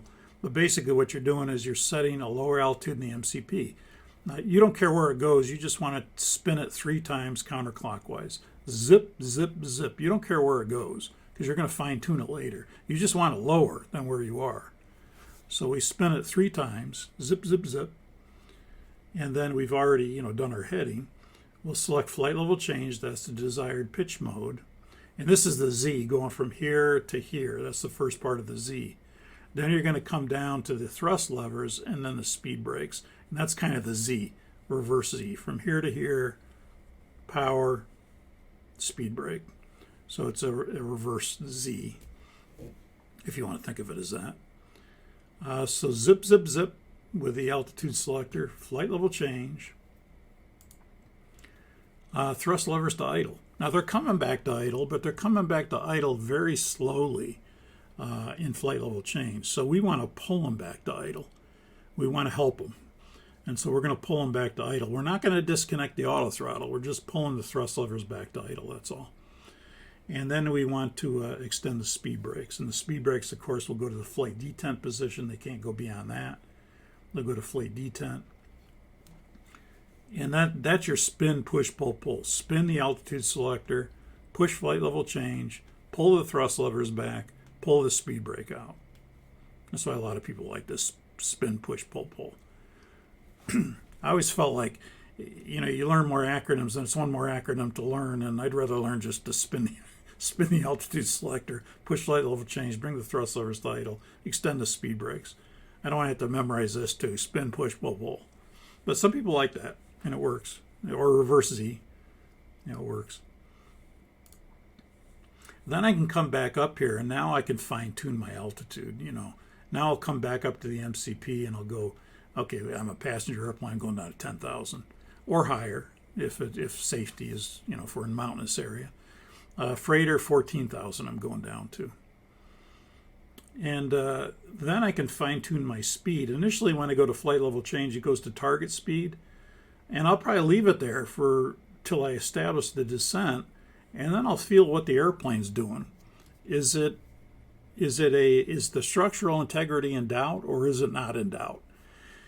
I'll get a feel for that once I'm in the descent. If it feels like everything's pretty normal, I'll start to bug that speed up. If it's not normal, then I'll leave the speed where it is. So it just depends. If structural integrity is in doubt, then don't increase the speed. If the structural integrity feels good when you're in the descent, then I'll start inching the speed up. And again, I can go all the way up to, barber pole, or even beyond. It doesn't matter, you have protection. But even if I spin this all the way up to 399, the airplane's not going to exceed VMO, MMO, which will be about 360 or so. But I'm going to fine tune it to 360, or 365, I guess it is, where the red boxes are. And so if the structure is not a problem, I'll go ahead and increase that speed up to that 360. You're going to get the maximum rate of descent if you can increase the speed. And so it's advantageous to increase the speed because you're going to get down to 10,000 sooner. But if structural integrity is in doubt, limit the speed. And then, if it's a passenger airplane, probably make an announcement to the back, remain seated, follow the flight attendant's instructions, keep your oxygen mask on. However, they might not even hear you. If it's loud and there's bangs, and especially if it's explosive, they probably aren't going to even, hear what you're saying. So we would make an announcement to that effect, but whether it's heard or not is a different story. 2,000 to level off. And that's going to be a call from the pilot monitoring, the first officer. He's going to say 2,000 to level off, and then you'll go ahead and reduce the speed to long-range cruise, which is around 300 knots. And then at 1,000 to level off, you'll go ahead and slowly stow the speed brake. Not just jam it in, but just slowly stow it. Because when you stow it, the nose pitches up. And so you just want to slowly stow it so we keep going down. And it's smoother. And then when you get to your altitude, which in our case is going to be 10,000, we can check if the cabin is below 10. If it's below 10, we can remove our oxygen mask one at a time. I'd probably take my mask out. I'd probably throw it on the ground and then just close the left door and hold the reset switch once.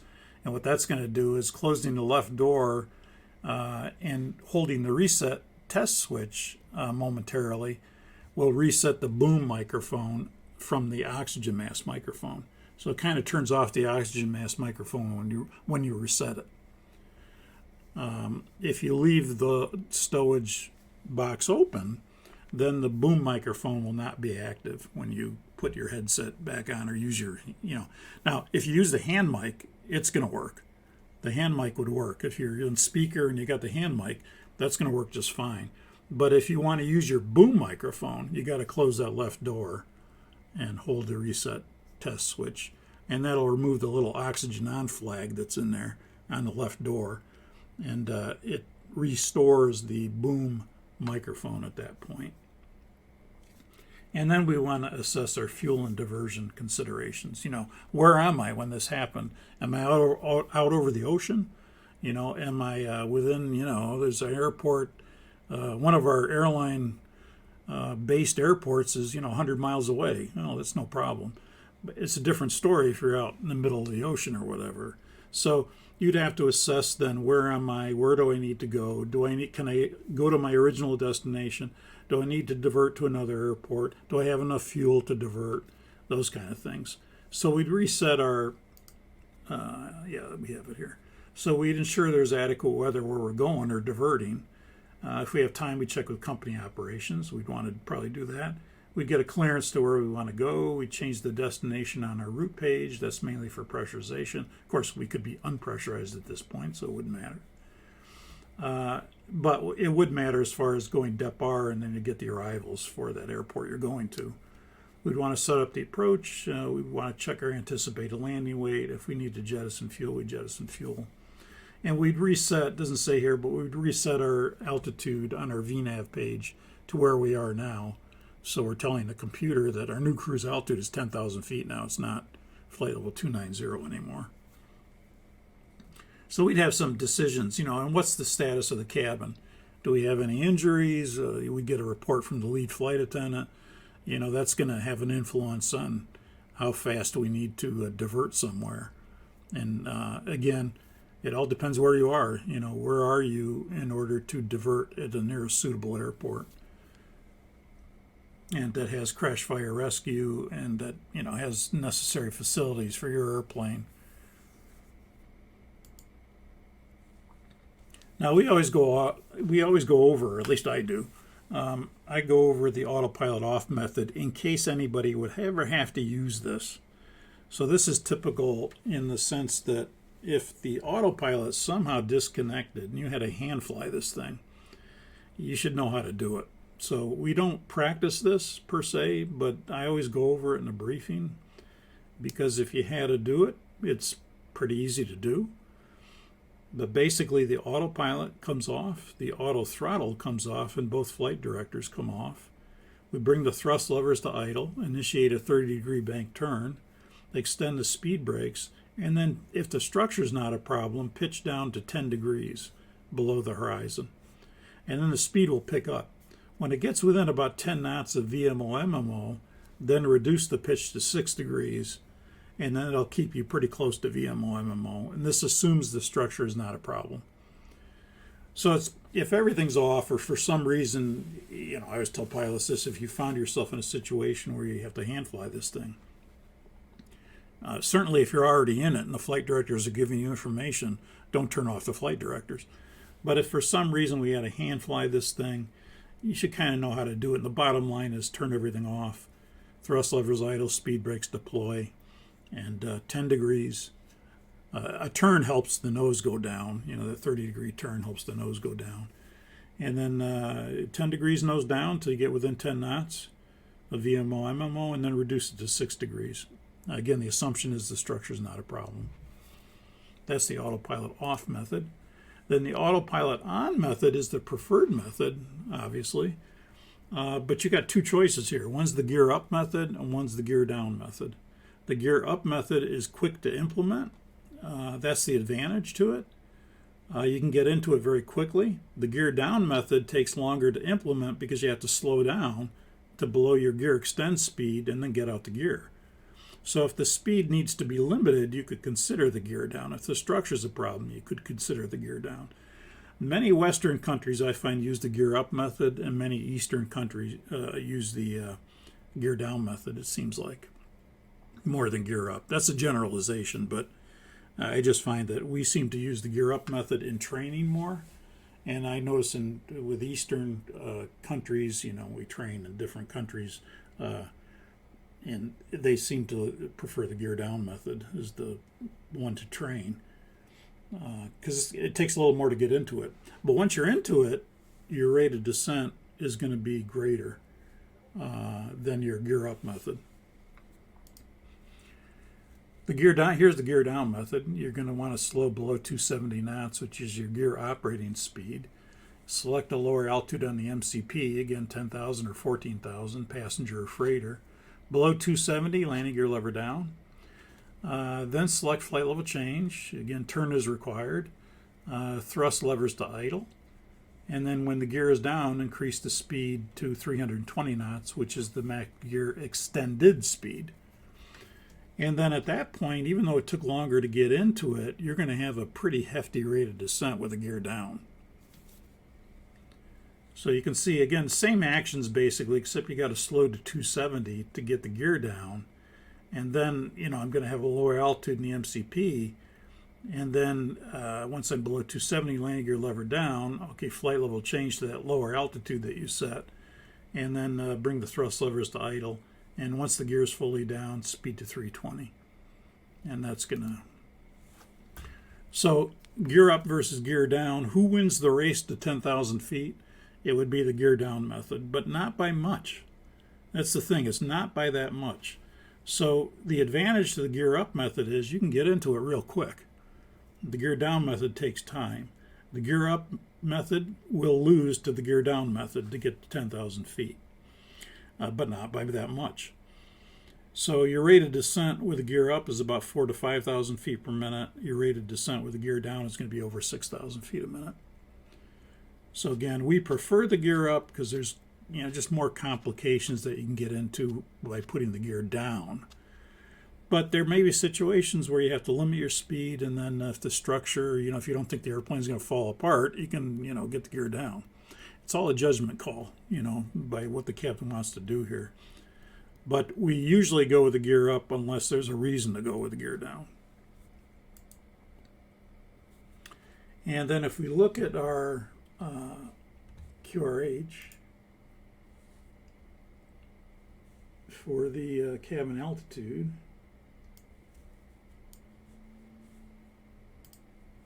we're 109. We're going to be 109. Yeah, so we'll be a passenger airplane. So condition: the cabin altitude exceedance occurs. Don your oxygen mask, establish crew communications, check the cabin altitude and rate, verify that the packs are on and the outflow valves are closed. I also add to that, check the bleeds are on as well, because that could be a problem too. Not likely, but it could be. Again, it's happened. If the cabin altitude is uncontrollable, passenger oxygen switch pushed on and hold for 1 second. Without delay, descend to the lowest safe altitude to 10,000 feet, whichever is higher. Lowest safe for 10,000, whichever is higher.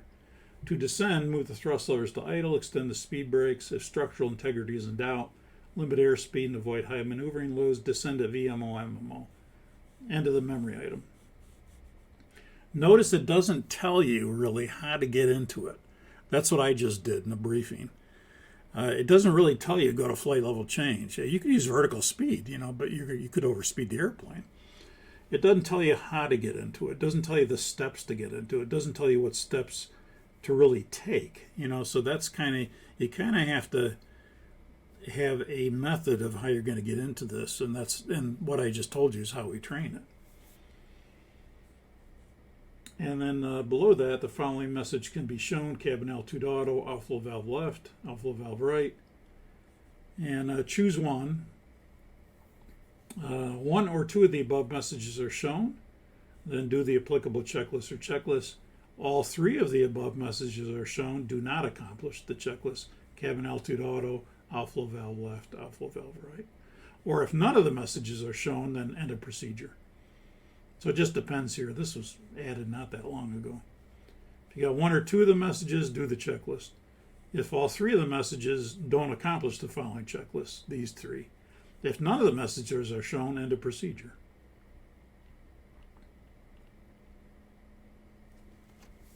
And so that is the checklist that we'll be carrying out. But again, that's the one that FO is going to read. After we get into the emergency descent. I've already done all the memory items and I've already started down. And he's going to be checking that we've done all these things. That thrust levers are at idle, speed brakes are extended. Is the structure a problem? If it's not, we're descending to VMO, MMO. All these things are going to be checked, that the memory items have been complete, and then we go on to the rest of the items. And that completes that cabin altitude discussion. So we're going to have that next week. So here's that off-path descent. And you can see in the picture here, it shows the clean circle, which is blue, and it shows the drag circle, which is white. Circular dash circle. And you can see that the only reason the drag circle is being shown right now is because we've penetrated the clean circle. The tip of the triangle is inside of the clean circle, And so then the drag circle pops up. When you're outside of the clean circle, there'll be no drag circle. And again, you go to the descent page, and then you go to off-path descent. And again, it's going to always default to your end of descent point, but you can put in any point you want with an altitude. And then you can turn on the display, and that will turn on the rings, the clean ring first. And then penetrate it, you get the drag ring. And in this case, what would they get? We're on the descent page, but we're not on the off-path descent page. Let's see what they don't really show much here. I don't like that either. So if I went to the off-path descent page, then you're going to have in the right side here, you'll have that way to turn it on and off the display. And you'll have the information as far as where you are in relation to the clean circle.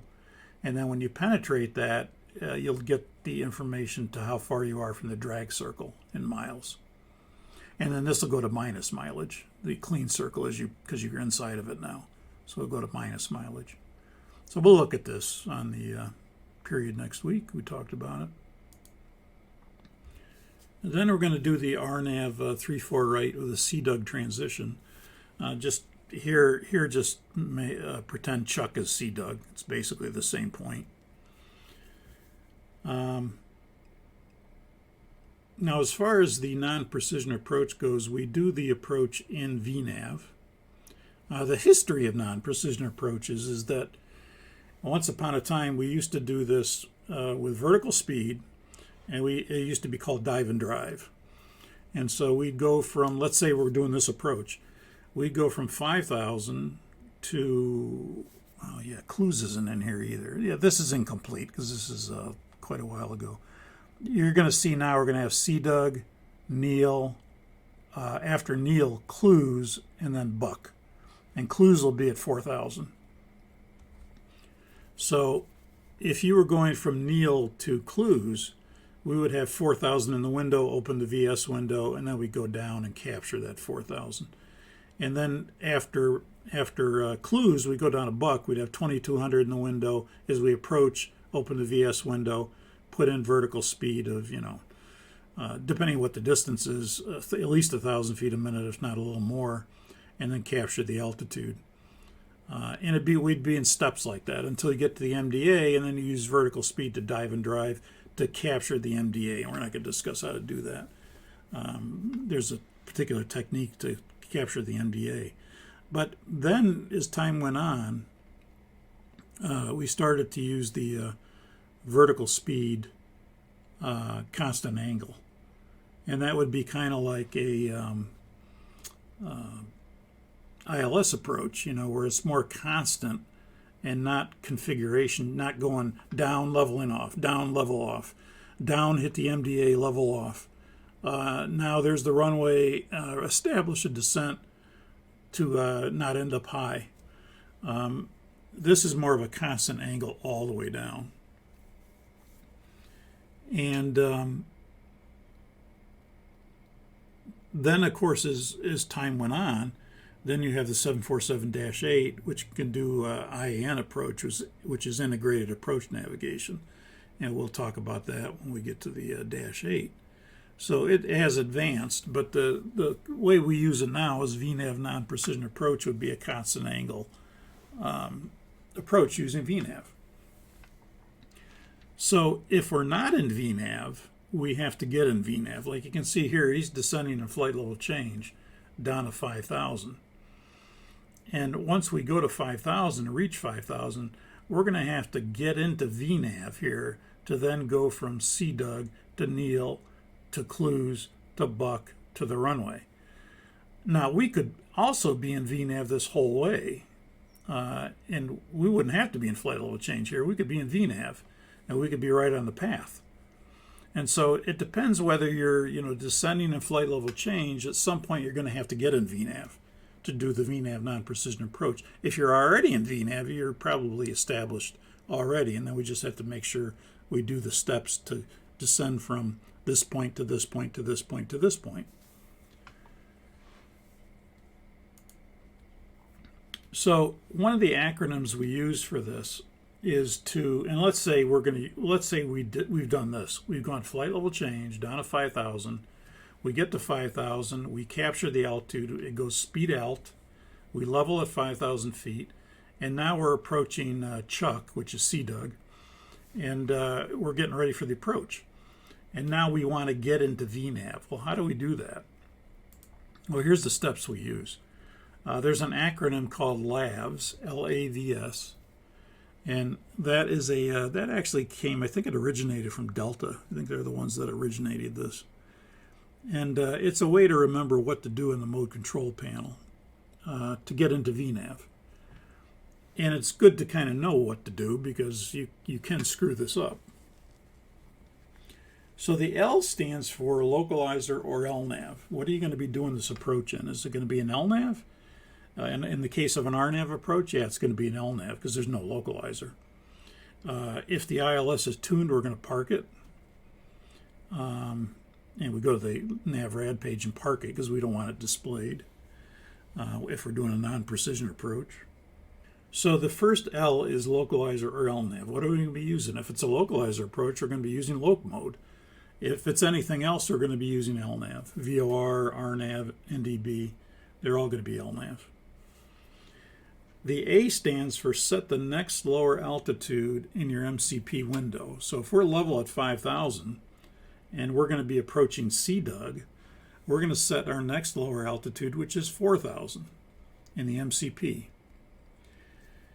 Then there's kind of an intermediate step here, and this step is good. Some people don't do this. You don't have to do it, but I find it's a lot smoother to do this, is to enter your current speed on the active VNAV page. So you can notice here we've already configured to flaps 10. We're kind of ready to go down here. So we're already at flaps 10 and we're at a speed of 167. Well, you could put that 167 in the scratch pad, go to the VNAV, which you should be on the VNAV descent page. That should be active. And then you can put that current speed on the select speed line, and it'll change that selected speed to 167 and then execute it. And what that's going to do is, the reason you're doing that is because when you go into VNAV, that window will blank, the speed will jump to try to go to 226, and then you're going to end up hearing the power go vroom as it increases, and you're going to have to come up here and push the selector and bring the speed back to 167. And so you got the power going up, and it's coming way back. And so to avoid that, you could simply say, okay, I'm at flaps 10, I'm at 167, put 167 on the selected speed on the descent page and execute. And so what that does is it now, when you go to VNAV, the window blanks and the speed stays at 167, doesn't budge. And then you're going to open the window anyway, and it'll be open at 167. So this is kind of an intermediate step. You got LA, and then after that would be enter your current speed on the active VNAV page, which should be the descent page.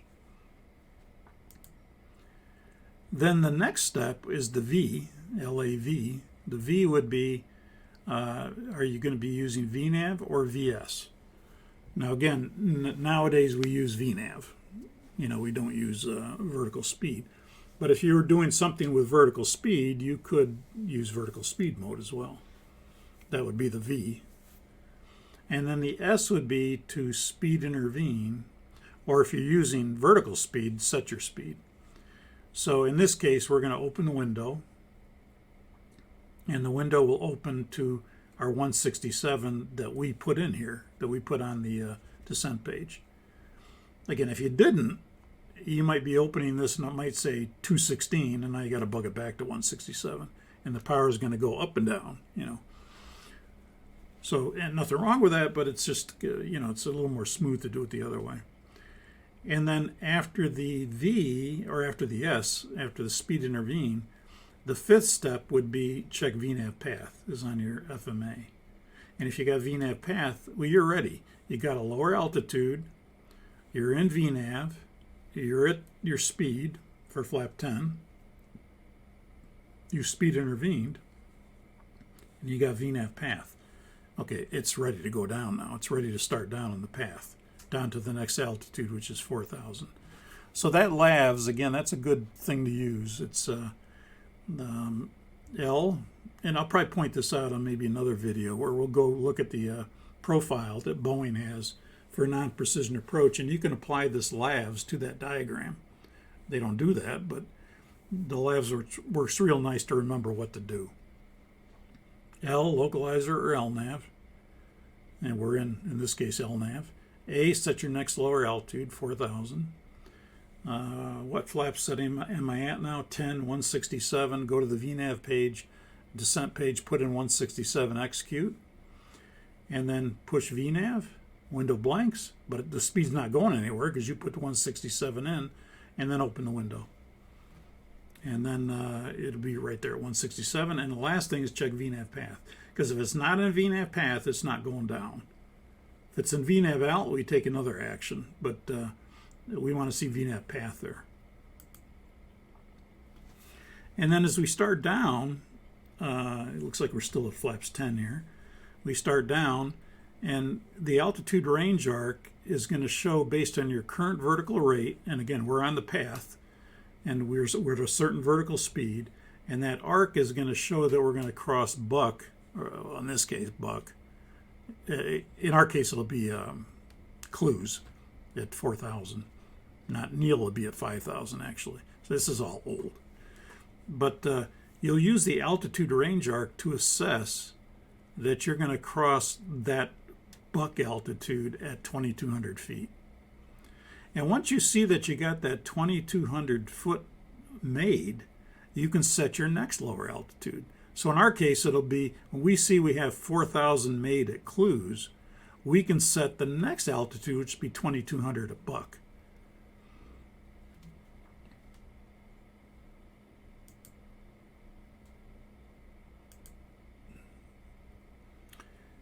And so forth and so on, until we get to the final approach fix, which is going to be buck in this case. And then what we're going to do is when we see we have 2,200 foot made at buck, because that's the altitude of buck, 2,200, we're going to set our MDA in there, whatever that is. Here, let's say it's 870. I don't know what it is on that approach. We'll have to look at it. But what we would do then is set the next lower altitude on the MCP. I can't set 870. I can set 900. I can set 800. I can't set 870. So I'm going to set the next lower altitude, the next lower 100 feet in the MCP, which should be 800. And now I'm going to configure. Maybe I'm at gear down flaps 20 already. It looks like we are. And then we'll go to flap 30. I want to be fully configured by 2 miles from the final approach fix. In other words, I want to be established, fully configured by 2 miles from that FAF. I don't want to be inside of that. Some people put a circle around here, 2 miles, on the fix page. They put a 2 mile circle to remind them that they want to be fully configured by that 2 nautical miles. And then when we pass buck at 2,200, again, the gear's down, the flaps are 30, we're clear to land, we're inside a buck. And now once we're at the final approach fix, and less than, and here's the thing, lavs is accomplished and the gear is down, and flaps are 20 by 2 miles from the final approach fix. You want to be fully configured so you're ready to go down and you're stabilized. So by 2 nautical miles, we want to be fully configured. And once we're inside a buck, or at buck or inside of it, and once we pass that final approach fix, and we're more than 300 feet below the missed approach altitude, and in this case, our missed approach altitude is, this probably isn't right, but it's 2,100 feet. So 300 feet below 2,100 would be 1,800. So as long as you're below 1,800 feet, you could now take your window here and set it to the missed approach altitude. You're taking it from that 800 feet and you're setting it up to your missed approach altitude. I think it's higher than 2,100 now. This is old. But in this case, you can see we're at 1600, so we're not. Now, if it was at 1900, I'd have to wait till 1800 because it could recapture. That's the whole deal here, is you want to make sure it doesn't recapture. And it shouldn't, because you're in approach logic, and that's another thing that's approach logic, and you're in that. So that allows you to keep the window open here and still stay on the path. It says VNAV path. Usually when you open the window here, it goes from VNAV path to VNAV speed, but approach logic prevents it from doing that. So when you open the window, you're still going to stay in VNAV path. And that's what we want to be in. So the whole criteria here is when you're at buck, at the final approach fix, or just inside of it, and you're more than 300 feet below the missed approach altitude, set the missed approach altitude. And that's what we've done here. We're at 1600, we're below 1800, we can set 2100. And now when we get to minimums, which is 870, we make the decision to continue or land. Continue and land or go around. Nothing's in sight at the MDA, we're going around. But meanwhile, it's kind of like an ILS here. You're at a constant angle, you're going down, you hit the MDA, nothing's in sight, bingo, you're going down. If something is in sight, then you have to disconnect the autopilot by 50 feet below the MDA and do a manual landing. So you have to have the visibility and the runway environment in sight in order to then disconnect by 50 feet below the MDA, at which point you become a manual landing. Because again, it's not an ILS, it's a non-precision approach. So we have to disconnect by 50 feet below the MDA. With an RNAV approach is what we're going to be doing. There's a DA, there's decision altitude. It's treated just like an ILS. So in that case, when we get to the DA, it's either see it and disconnect and land, or it's go around. So again, once you're at the final approach fix and you're 300 feet below the missed approach altitude, set the missed approach altitude. And then of course we're not going to see anything at the MDA, so we're going to go around. And again, we'll push the toga switch, go around thrust, flaps 20, positive rate, gear up. 400 feet, we'll go to heading select if ATC gives us a heading, or LNAV to fly the published miss. And then at 1,000 feet, we're going to go to VNAV or flight level change and set the speed. I think this time we'll use flight level change. Last time we used VNAV on the missed approach. This time we'll use flight level change at 1,000 feet. And we'll bug the speed up to whatever we want. Clean or 200. I'd probably go to 200 because I'm going to this holding pattern. And I don't want to have to request to ATC that we need a higher speed and holding. You know, we could clean up completely and then say, yeah, we'd like to enter the hold at 235 knots. He'd say, yeah, high speed approved. We'd have to let them know that we're going to be exceeding the max at 200 below 6,000 feet for the holding speed, for the max holding speed. And then we're going to have a flap control problem once we're vectored back for the ILS approach. Now the ILS will be in service. And so we're going to get vectored for a ILS approach, runway 34 right. And then we'll have a flap control problem. Let's go to the flap control checklist. And again, that's an ICAS message. So we go to the ICAS message list, go to the Fs, flaps control is 9.6.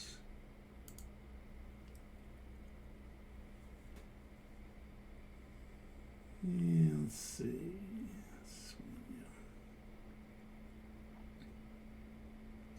109, passenger airplane before service bulletin, upgraded flap control units not installed. Condition is all flap control units are failed.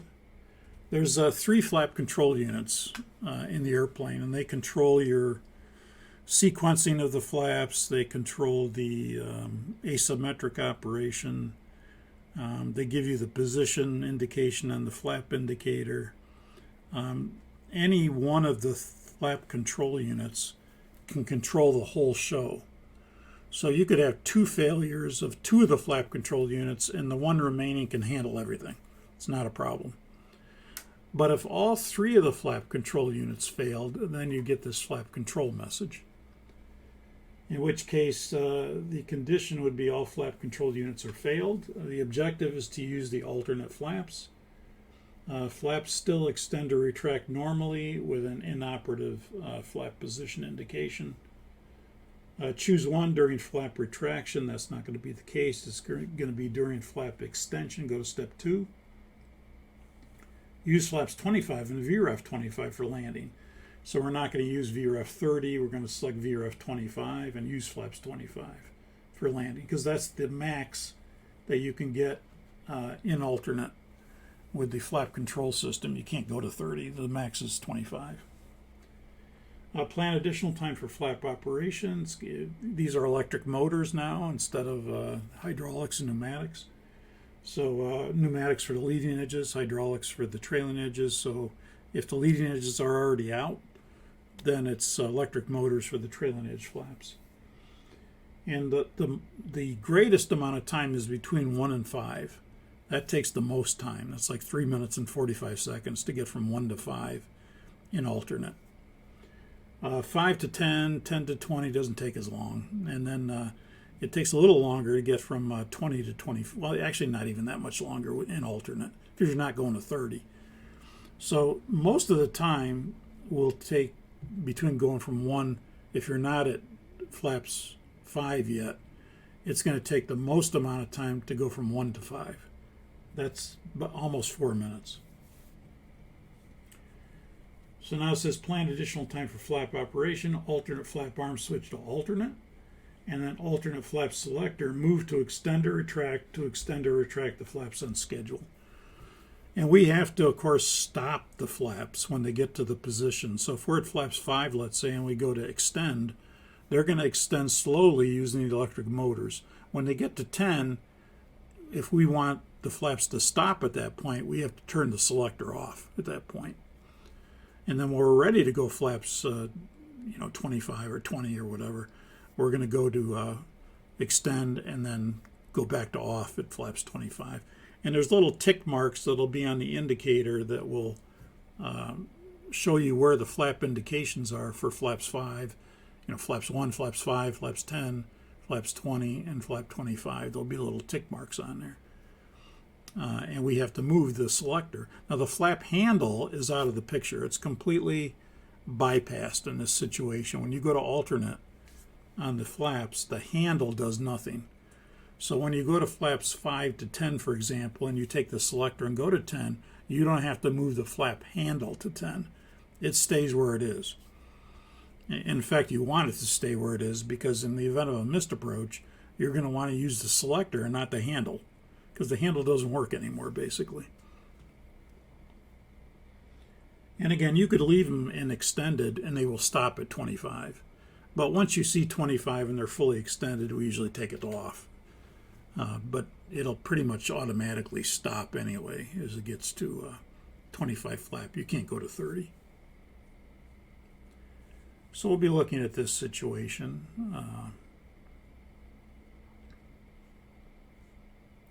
We'll continue on the next page. We're not done yet. Choose one. Expanded flap position indication is operative, or expanded flap operation indication is inoperative. Well, if it's operative, which I suspect it will be, go to step 14.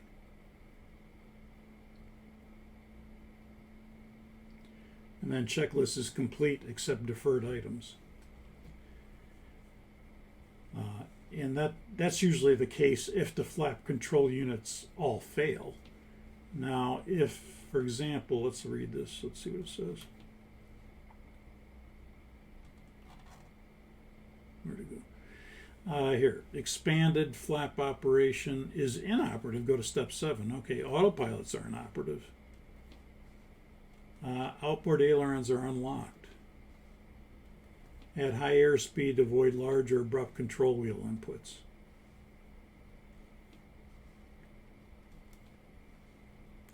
That's interesting. I didn't realize that the autopilots are inoperative.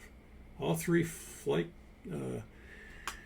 FCCs, flight control computers, would not be working when that flap position indication is inoperative.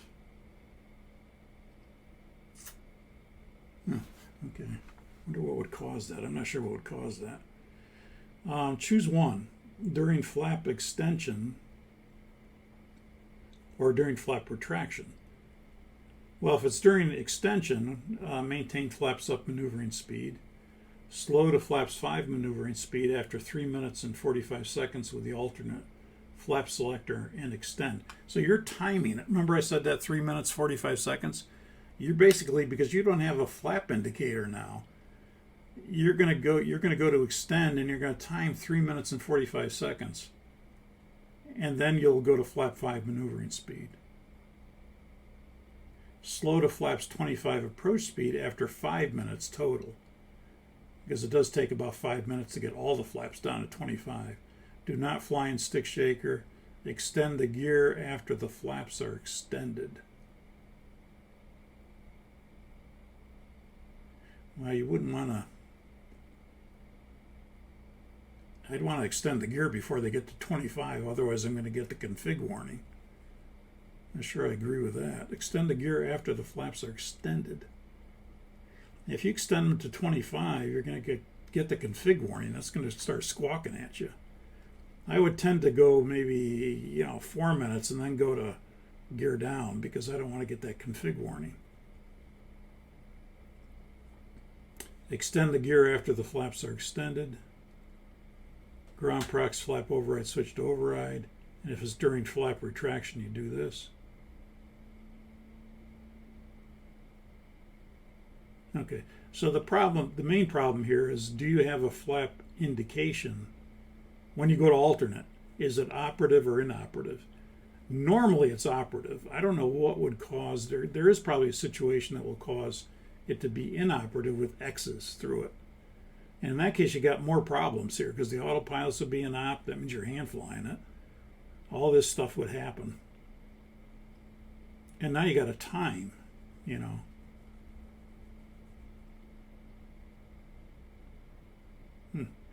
Okay.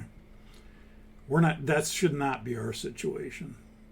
But I'm not sure why the autopilots are inoperative in this case, with that flap indicator inoperative. I have to look into that. I don't know. I don't know why that happens. And I wouldn't want to go to full flaps. I wouldn't want to go to flap 25 and then lower the gear, because that's going to cause the config warning to come on. That's going to be real distracting. So I'd want to maybe go to flaps 20, which is probably around 4 minutes maybe, and then put the gear down, and then continue to 5 minutes, which would bring the flaps to 25 totally. Yeah, I'm not sure I like this. Okay, so we'll do that.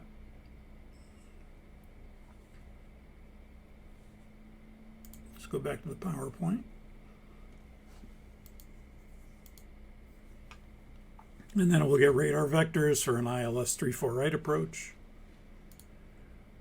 And then once we land and we taxi off and we go through our after landing procedure and we start the APU, we'll get an APU fire. That's not a memory item, so we'd stop the airplane, set the parking brake, fire APU checklist, and then the condition would be that fire, this looks like it's the same, so I'm not going to go to the QRH. Fire APU, fire is detected in the APU, APU fire switch confirm pull. I rotate the stop and hold for 1 second. Well, let's go to that. Let's go to it just in case it is different. It is a quick action index item. Fire APU. So APU fire switch confirm. And again, the captain would confirm it. The FO will pull it. Pull, rotate the stop and hold for 1 second. Choose one. Fire APU message stays shown. Plan to land at the nearest suitable airport. Well, we're not in the air. So go to step 3. Do not accomplish following checklist APU. So basically we're just confirming, pulling, rotating. We're not in the air, so if the APU fire light remains illuminated, we're going to get somebody to check our APU. And in this case, the ground control or tower is going to tell us that we've got flames coming out the back end, lots of thick black smoke. We'll tell them to send the equipment, and then we'll do the passenger evacuation checklist. And the evacuation checklist is on the back side of the QRH, so all we got to do is turn the book around. In our case, we'll have to go to the Quick Action Index. So let me go to that. And we'll have to do the evacuation, which is the back cover. Well, we can't turn the book around, but we can click it. And so in this case, you'll see evacuation is needed, parking brake set, captain. And this is the one case where we do read the duties, because the duties are listed. So if the captain says evacuation checklist and I turn the book over and I start reading it, I'll say parking brake set, captain. He'll set it. He'll say set. Outflow valves, manual switches both on, FO. So I'll reach up and push the manual switches to on. Outflow valve, manual control, hold and open until the outflow valve indications show fully open to depressurize the airplane, first officer. So again, I'll take the little selector, the rotary, the toggle switch, and hold it to open until the outflow valves are fully open. They may be open anyway. Fuel control switches all cut off, captain. So he'll cut them all off, 1, 2, 3, 4. Captain, advise the cabin to evacuate, captain. Okay, so he'll either put on the evacuation signal or he'll get on the microphone and do whatever the airline procedure is. And some airlines will, give us signal to get ready, and then, when the captain makes the announcement, evacuate, evacuate, evacuate. Or some airlines use easy victor, easy victor, easy victor, which is evacuate. And any specific instructions like evacuate forward, evacuate left, evacuate right. The flight attendants are going to assess their doors anyway on whether to let people out or not on that side. And then advise the cabin to evacuate, advise the tower, first officer, so the captain will make the evacuation call or flick the signal. If you have an evacuation signal, we'd flick that, and that would cause the evacuation signal to illuminate. And oral to sound to evacuate. And then engine fire switches all pull. So the first officer is going to pull all the fire switches. Now remember, when you go to cutout on the fuel control switches, that's going to unlock the fire switches. So you don't have to unlock them. That's when you go into cutoff, they unlocked. And so all you got to do is reach up there and pull them, and they'll come freely out.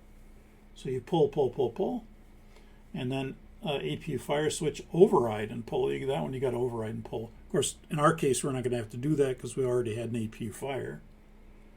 And that's what's causing the evacuation. And then if an engine or APU fire warning occurs, a related fire switch rotate to the stop and hold for 1 second. Well, we had an APU fire. We already did that. We already rotated it, and that didn't do any good. So then that would be the end of the procedure. We used to fire all the bottles. We used to pull and fire them all. And then the airlines didn't like that because, you got 4 engines filled with halon then. And those engines have to be cleaned and whatever they have to do. So we only, and they must have lobbied successfully to the FAA and to Boeing to change it to pull, but don't rotate unless there's a fire in that engine or APU. And so again, all these things will be read in addition to the who does it. And then that person would do it, whether it be the captain or the first officer. Now, notice that you're cutting off the fuel control switches first before you tell the cabin to evacuate. That's kind of important because you don't want people going out into running engines. And I can't tell you how many people that I've seen do this in training because for some reason they get excited with an evacuation, even in training. And I've seen many people evacuate, evacuate, evacuate, and the engines are still running. And the evacuation, this used to be a memory. This used to be all memory. So we used to do it from memory. And what happened is they probably found that a lot of people were not going to cut off on the fuel before they let the people out. And so if you've got exits opening up and there's engines running, not a good situation with people evacuating. Now, they made it a non-memory item by putting it on the back side of the QRH. But guess what? I still see people evacuating with the engines running. So, this is another one of those things you want to go through methodically. There's a timely element to it, but you want to go through it methodically so you cut off the engines before you tell the cabin to evacuate. Like I said, I've seen this more than once. I mean, a lot more than once. In fact, I've seen it with the airline that I flew for, and the chief pilot was in the simulator, and he came unglued at the guy that did this. Especially when it was a read and do. So it happens. So that's the thing that step, for some reason, that step can be missed, and you can evacuate because you're spring loaded to evacuate. Make that evacuation call, evacuate, evacuate, and you can do it without the engines being cut off. So that's kind of important, obviously.